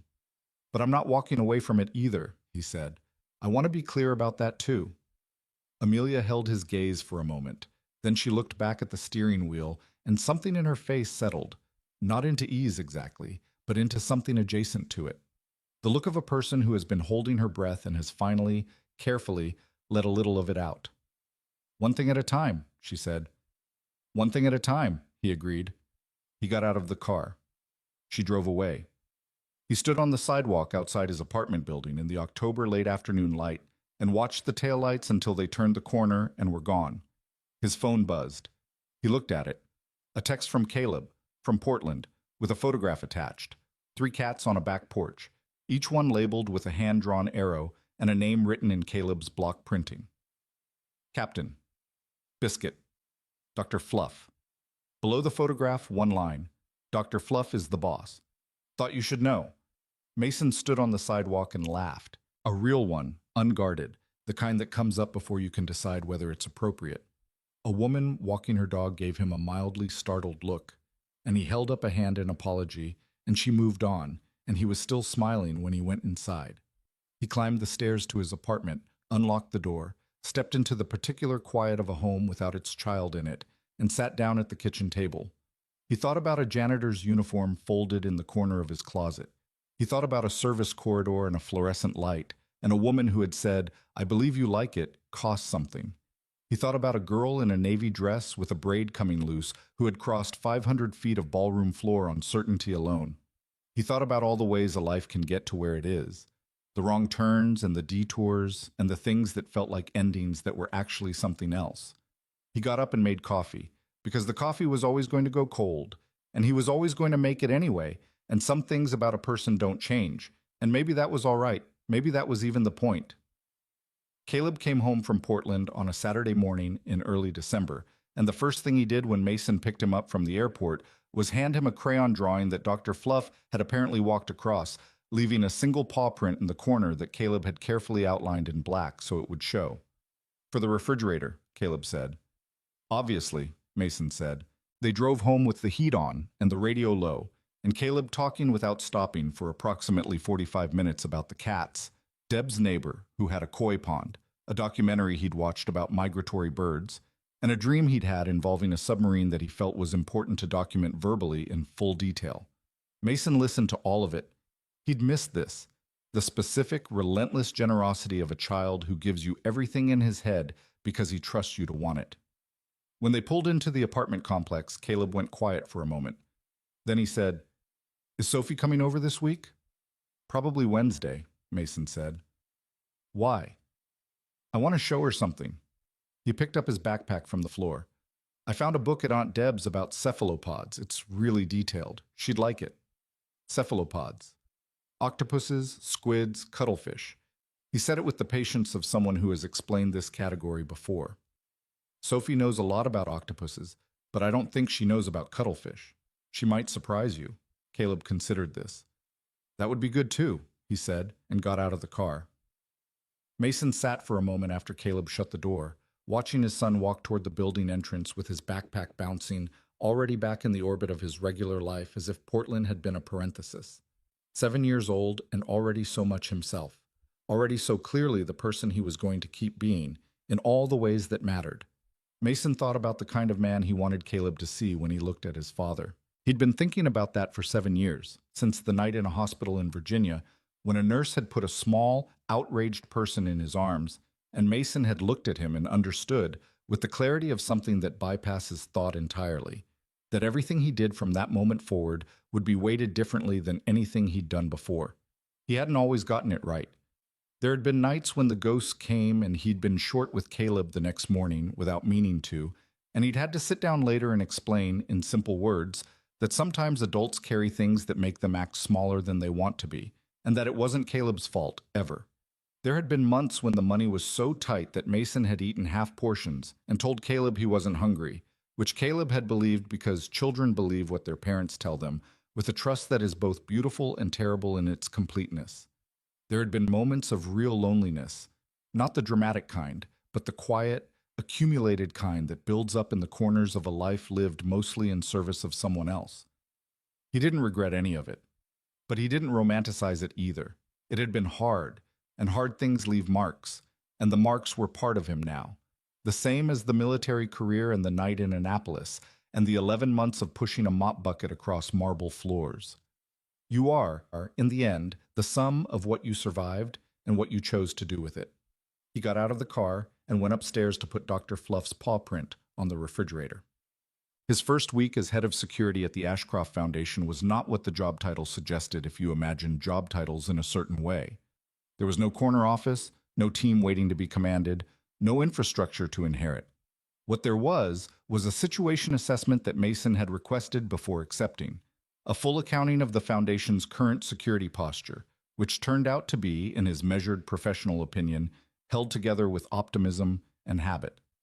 The ballroom incident had exposed not just a gap, but a fundamental absence of systems, access protocols, vendor vetting, background screening for event staff, emergency response procedures, communication chains. None of it was formalized. None of it was tested. The Foundation had operated on the assumption that its public profile and its existing bodyguard arrangement were sufficient, which was the assumption of an organization that had been lucky rather than careful. Mason wrote his assessment in 11 pages, single-spaced, and delivered it to Amelia on his 4th day. She read it the same evening and called him at 9 at night. "This is thorough," she said. "It's accurate," he said. "Some of these recommendations are going to be expensive." "Some of them are. Some of them are just process changes that cost nothing except the discipline to follow them." He'd expected this conversation. "The expensive ones are non-negotiable. The incident cost you more than all of them combined." A pause. He could hear her thinking. "The board is going to push back on the budget line," she said. "I know. I included a cost-benefit analysis in the appendix. Page 9. Another pause. Longer. "You included a cost-benefit analysis," she said. "I've sat in enough planning sessions to know that the argument that wins isn't always the right one. It's the one with numbers behind it." She was quiet for a moment, and then she said, in a voice that was different from her professional one, less assembled, more direct, "You keep doing that." "Doing what?" "Being more than I expect you to be." She said it plainly, without flattery in it, like a person noting a recurring fact. "I keep setting a bar in my head and you clear it before I finish setting it." He didn't know what to do with that, so he said, "The bar might be off." "I don't think so." A pause. "Page 9 is good, Mason." "I know," he said, and she laughed, a real one, brief and unguarded. And they talked for another 40 minutes about the implementation timeline, and somewhere in the middle of it the conversation stopped being about security infrastructure and became something else, quieter and more careful, two people finding the shape of each other through the medium of an ordinary phone call, which is one of the oldest ways that actually works. December moved through its paces, shorter days, colder mornings, the particular domestic pressure of the holiday season that turns ordinary logistics into something requiring military coordination. Mason navigated it with the same systematic approach he brought to everything, which Caleb found reassuring and Sophie found both admirable and slightly funny. Sophie had started spending Wednesday afternoons and alternate Saturdays at Mason's apartment, an arrangement that had emerged gradually and then formalized itself without anyone making a declaration. The first few visits had the careful, slightly formal quality of people being on their best behavior, and then one Wednesday Caleb and Sophie had gotten into a detailed and surprisingly heated argument about whether a cuttlefish or an octopus would win in a direct competition of intelligence, the terms of which they'd defined themselves and which kept shifting throughout the debate. And after that, the careful quality dissolved and was replaced by something more honest and sustainable. They were not siblings in the way that children who grow up together from the start are siblings. They were siblings in the way that people who choose each other become something, which is its own category, and not lesser for being different. Sophie was organized and precise and had very firm opinions that she expressed clearly. Caleb was lateral and unpredictable, and had very firm opinions that he expressed through a series of tangentially related observations until the point emerged from the surrounding material. They found this mutually baffling and mutually fascinating, which is probably the best foundation for any relationship. Mason watched them from the kitchen one Saturday afternoon, The two of them on the living room floor with a book about ocean ecosystems spread open between them, arguing companionably about something. Sophie was pointing at a page with the authority of someone presenting evidence. Caleb was listening with his chin in his hand and the expression of a lawyer who is letting the other side finish before dismantling the argument. He thought about what it cost. Not money. The other kind of costs, the accumulated weight of every compromise and sacrifice and lonely night and difficult morning that had preceded this Saturday afternoon in a third-floor apartment with children on the floor and the smell of the soup he was making on the stove. He thought about whether it had been worth it, which was a question that answered itself before he finished forming it. The cost and the outcome were the same thing. You don't get the Saturday without the accumulation of everything that came before it, including the hard parts, maybe especially the hard parts. He stirred the soup. Amelia came to the apartment for the first time in the second week of December. She'd brought Sophie for a Saturday visit, and Mason had said, without making it a thing, that there was enough soup if she wanted to stay for lunch, and she'd looked at him and said she'd have to check her schedule, and then checked her phone and said, okay. It was not a momentous occasion. The apartment was the apartment, small, clean in the way of someone who has learned to maintain order because chaos is expensive, with Caleb's drawings on the refrigerator and a bookshelf that was half Mason's military history and half Caleb's animal encyclopedias, and several books that belonged in neither category and had simply accumulated the way books do. A couch that had seen better years. A kitchen table with 4 chairs, which Mason had acquired 2 months ago with no particular stated reason, though they both understood the reason. Amelia sat at the kitchen table while the kids ate in front of the nature documentary Caleb had been promising Sophie for 3 weeks, and she and Mason ate soup and talked. Not about the foundation, not about security protocols, not about board members or legal proceedings, or any of the external architecture of the situation. They talked the way people talk when they're finally willing to be in the same room without an agenda. She told him about her mother, who lived in Connecticut, and called every Sunday and had opinions about everything that Amelia had spent her 20s fighting and her late 20s learning to listen to. He told her about his father, who had died when Mason was 19, 2 months into his first deployment, and who Mason had never fully finished grieving because there had always been something more immediate demanding his attention. "Do you think about what he'd make of all this?" Amelia asked. Mason looked at his soup bowl. Sometimes. He was a quiet man. Didn't require much. Would have liked Caleb a lot. He paused. He would have been embarrassed by the media coverage. He hated that kind of thing. He sounds like you. People keep saying that. He looked up. I think I got the surface of him and missed some of the depth. That's usually how it goes when you lose someone young. You only get part of the picture. Amelia was quiet for a moment. I think about what Sophie is getting of me, she said. The picture she's building. I was very absent for a long time, not physically, but the way you can be present in a room and your mind is somewhere else entirely, running numbers, managing things. She turned her soup spoon over. She never complained. That's the part that got me. She never said a word about it. She just waited. She's patient, Mason said. She shouldn't have had to be. Amelia's voice was level, but it had something underneath it. She's 8. She shouldn't have developed that kind of patience. No, he agreed. He didn't try to soften it. She wasn't looking for softening. I'm changing it, she said. I know I keep saying that. I'm trying to show it rather than say it. I see that, he said. She looked at him. Do you? You're here, he said, on a Saturday, eating soup in a third-floor apartment when you have approximately 17 other things you could be doing. He held her gaze. That's showing it.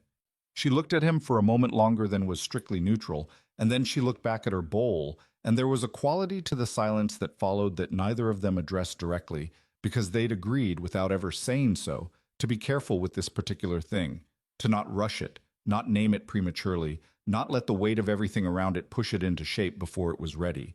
But it was there. It had been there for a while, growing in the space between careful people who are learning that the other one is worth the risk. 3 days before Christmas, Amelia called at 7 in the morning. Mason was making Caleb's breakfast and answered with flour on his hands because they'd been attempting pancakes, which was going approximately as well as it always went, which was imperfectly and productively. I want to do Christmas together, she said. No preamble. The 4 of us. At the house. I talked to Sophie and she... Amelia paused. She said, and I'm quoting directly, obviously, Mom, why are you asking me like it's a question? Mason looked at the half-cooked pancake in the pan. Caleb, he said, across the kitchen. Caleb looked up from the stool where he'd been watching the pancake with scientific interest. Amelia wants to know if we want to do Christmas at their house this year. Caleb blinked. With Sophie? With Sophie. A pause of approximately 1 second. Yeah, Caleb said, obviously. Mason put the phone back to his ear. Apparently that's a yes. He could hear the smile in her voice before she spoke. Not the public one, not the composed one. The other one, the one that was newer and less practiced and therefore more real. Good, she said. I'll send you the details. Christmas morning at the Ashcroft house was not the curated, magazine-ready version of the holiday. It was loud and slightly chaotic, and one of the gifts had been wrapped by Caleb in what appeared to be an entire roll of tape, and Sophie knocked a glass of orange juice off the kitchen counter at 7:30 a.m. and said a word that made Amelia close her eyes briefly, and Mason press his lips together and Caleb look at Sophie with new respect. Rosa was there in the morning, then left to be with her own family by noon, which was the arrangement they'd had for 4 years, and which Amelia had restructured slightly this year so Rosa could leave earlier. A small change, unannounced, that Rosa had noticed and commented on with a look that said more than the words. The children tore through the morning with the specific energy of kids who have been waiting for this day for weeks, and are now fully committed to extracting every possible unit of joy from it. They were not precious about the gifts. They liked some things more than others, said so directly, and moved on, which Mason appreciated because he'd never understood the performance of equal enthusiasm for every item. Caleb had gotten Sophie the cephalopod book from Portland. He'd wrapped it himself, with a moderate amount of tape, and written on the tag for Sophie, who probably already knows everything in this, but maybe not. Sophie had opened it, flipped to the cuttlefish chapter, read half a page and said, I didn't know this part, with genuine satisfaction, which made Caleb look like he'd won something significant. Sophie had gotten Caleb a small mounted specimen, a starfish properly preserved and labeled, from a science supply store she'd found online and ordered herself, because she had a specific allowance and opinions about how to use it. Caleb held it with the reverence of someone receiving a sacred object and said, This is the best gift I've ever gotten, which was possibly an exaggeration and also possibly not. Mason had gotten Amelia a book, a first edition of something he'd noticed she mentioned once, in passing, in the middle of a conversation about something else entirely, a detail he'd filed away without deciding to, which she understood when she unwrapped it because she looked at him with an expression that was not quite surprise but was adjacent to it, the look of someone encountering evidence of being known. You remembered that, she said. I remember most things, he said. She held the book for a moment. Then she set it carefully on the side table, in the particular way of someone putting something in a place where it won't get lost. She had gotten him a watch, not expensive in the showy sense, but well made, simple face, leather band, the kind of watch that does one thing and does it correctly. She'd had the back engraved. He turned it over and read it standing in her living room on Christmas morning with the children making noise in the background and the smell of coffee coming from the kitchen. It said, Still here, still counting. He looked at her. The night counts, she said. Quiet, just for him.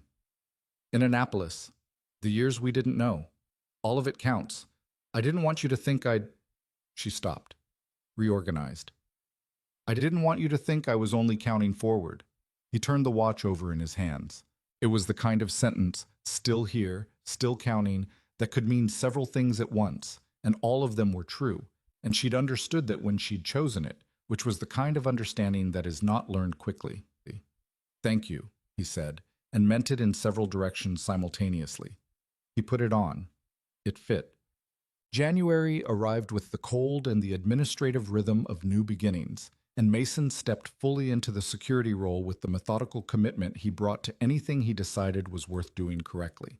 He hired 3 people in the first month, vetted carefully, trained deliberately, integrated slowly. He built the protocols from the foundation up, documented everything, tested the systems before relying on them.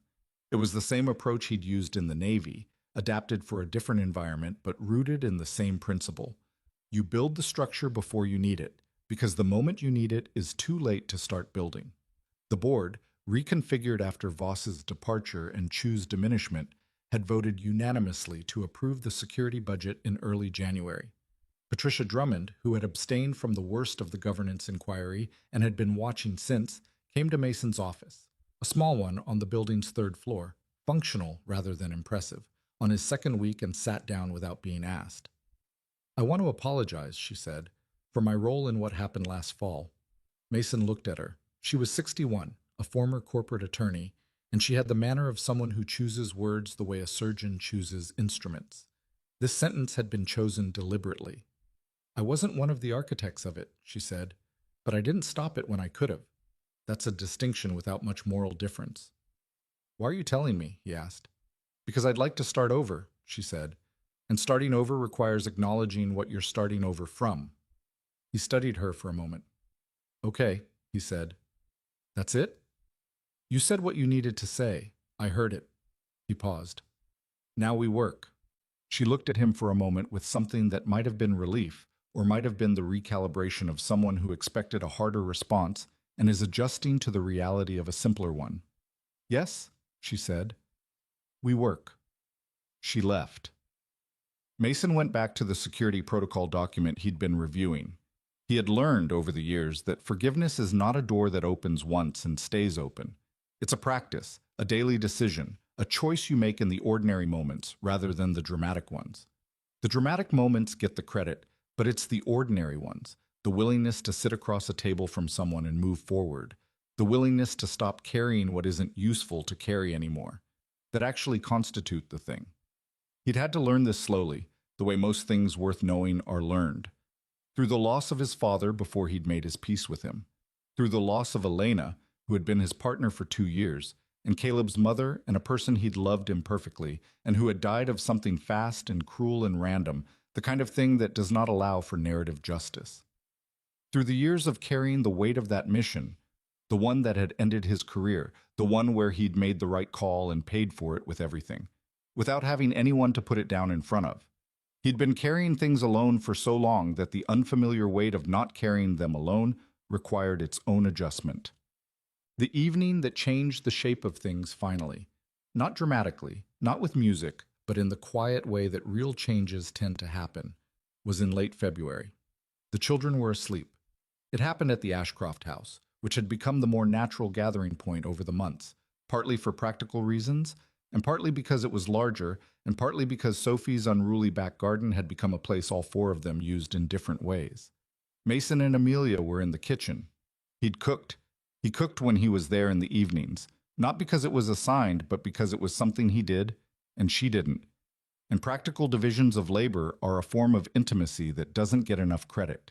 She'd been reviewing documents at the kitchen table while he cooked, and they'd talked intermittently about the Foundation's spring initiative, about Caleb's recent obsession with tide pools, about a conversation Sophie had apparently had with her school counselor that was positive enough that Amelia had come home from the meeting looking lighter than she had in weeks.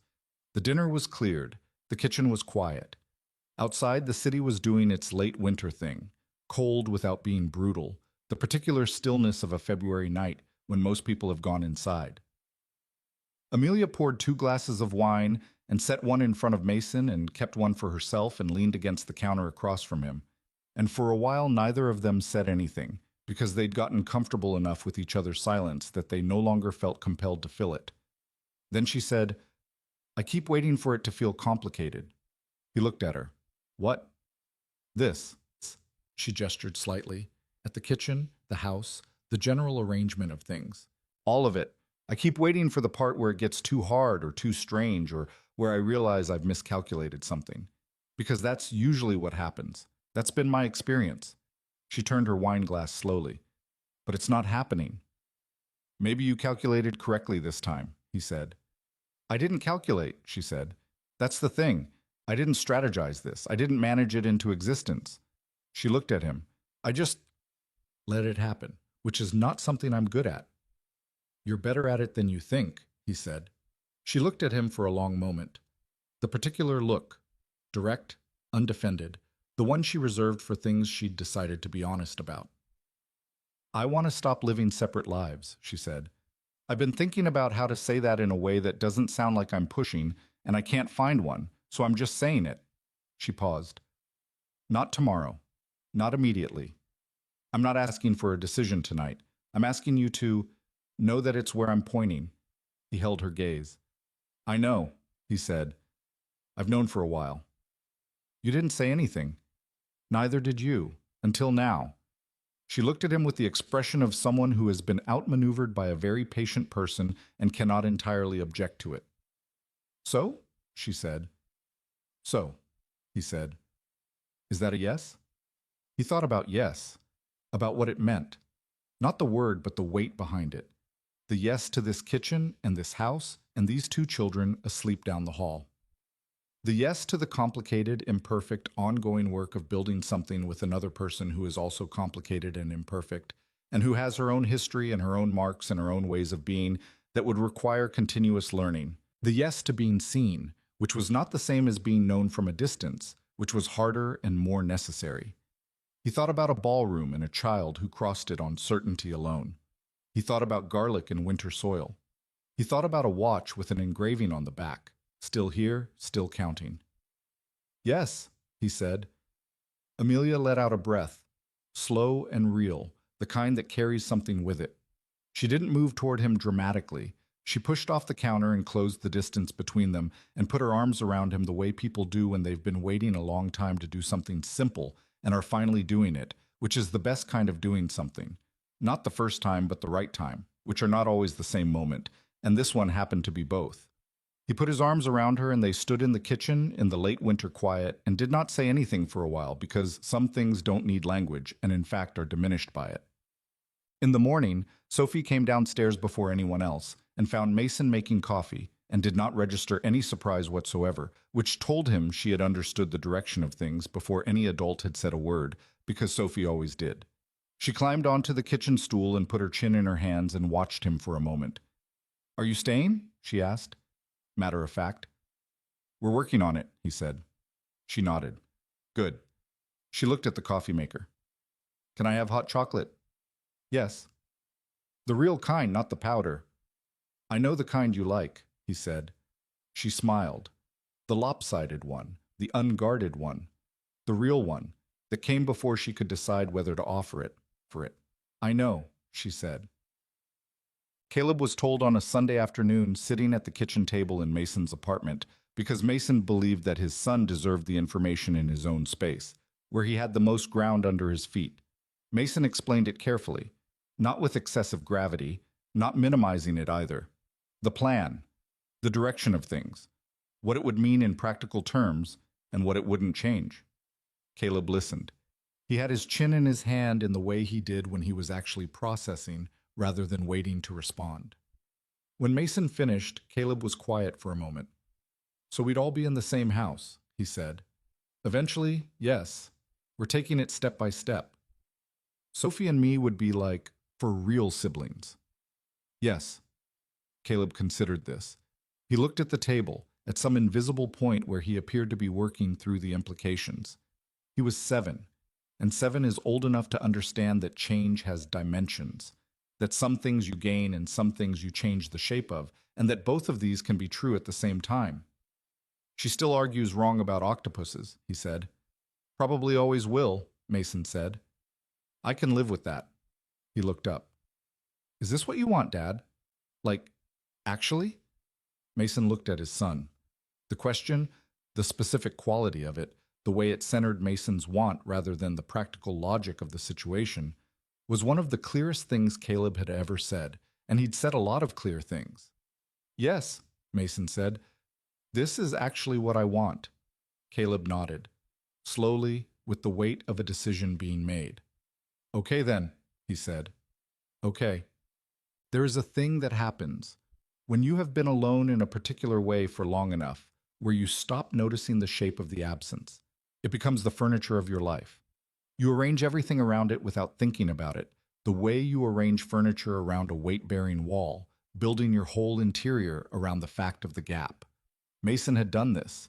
He'd been a good father and a capable man, and he'd built a life that worked, and he had not let himself understand how much of it was arranged around the shape of what wasn't there. He understood it now, in the way you understand something only after it changes. The before and the after are the only lens.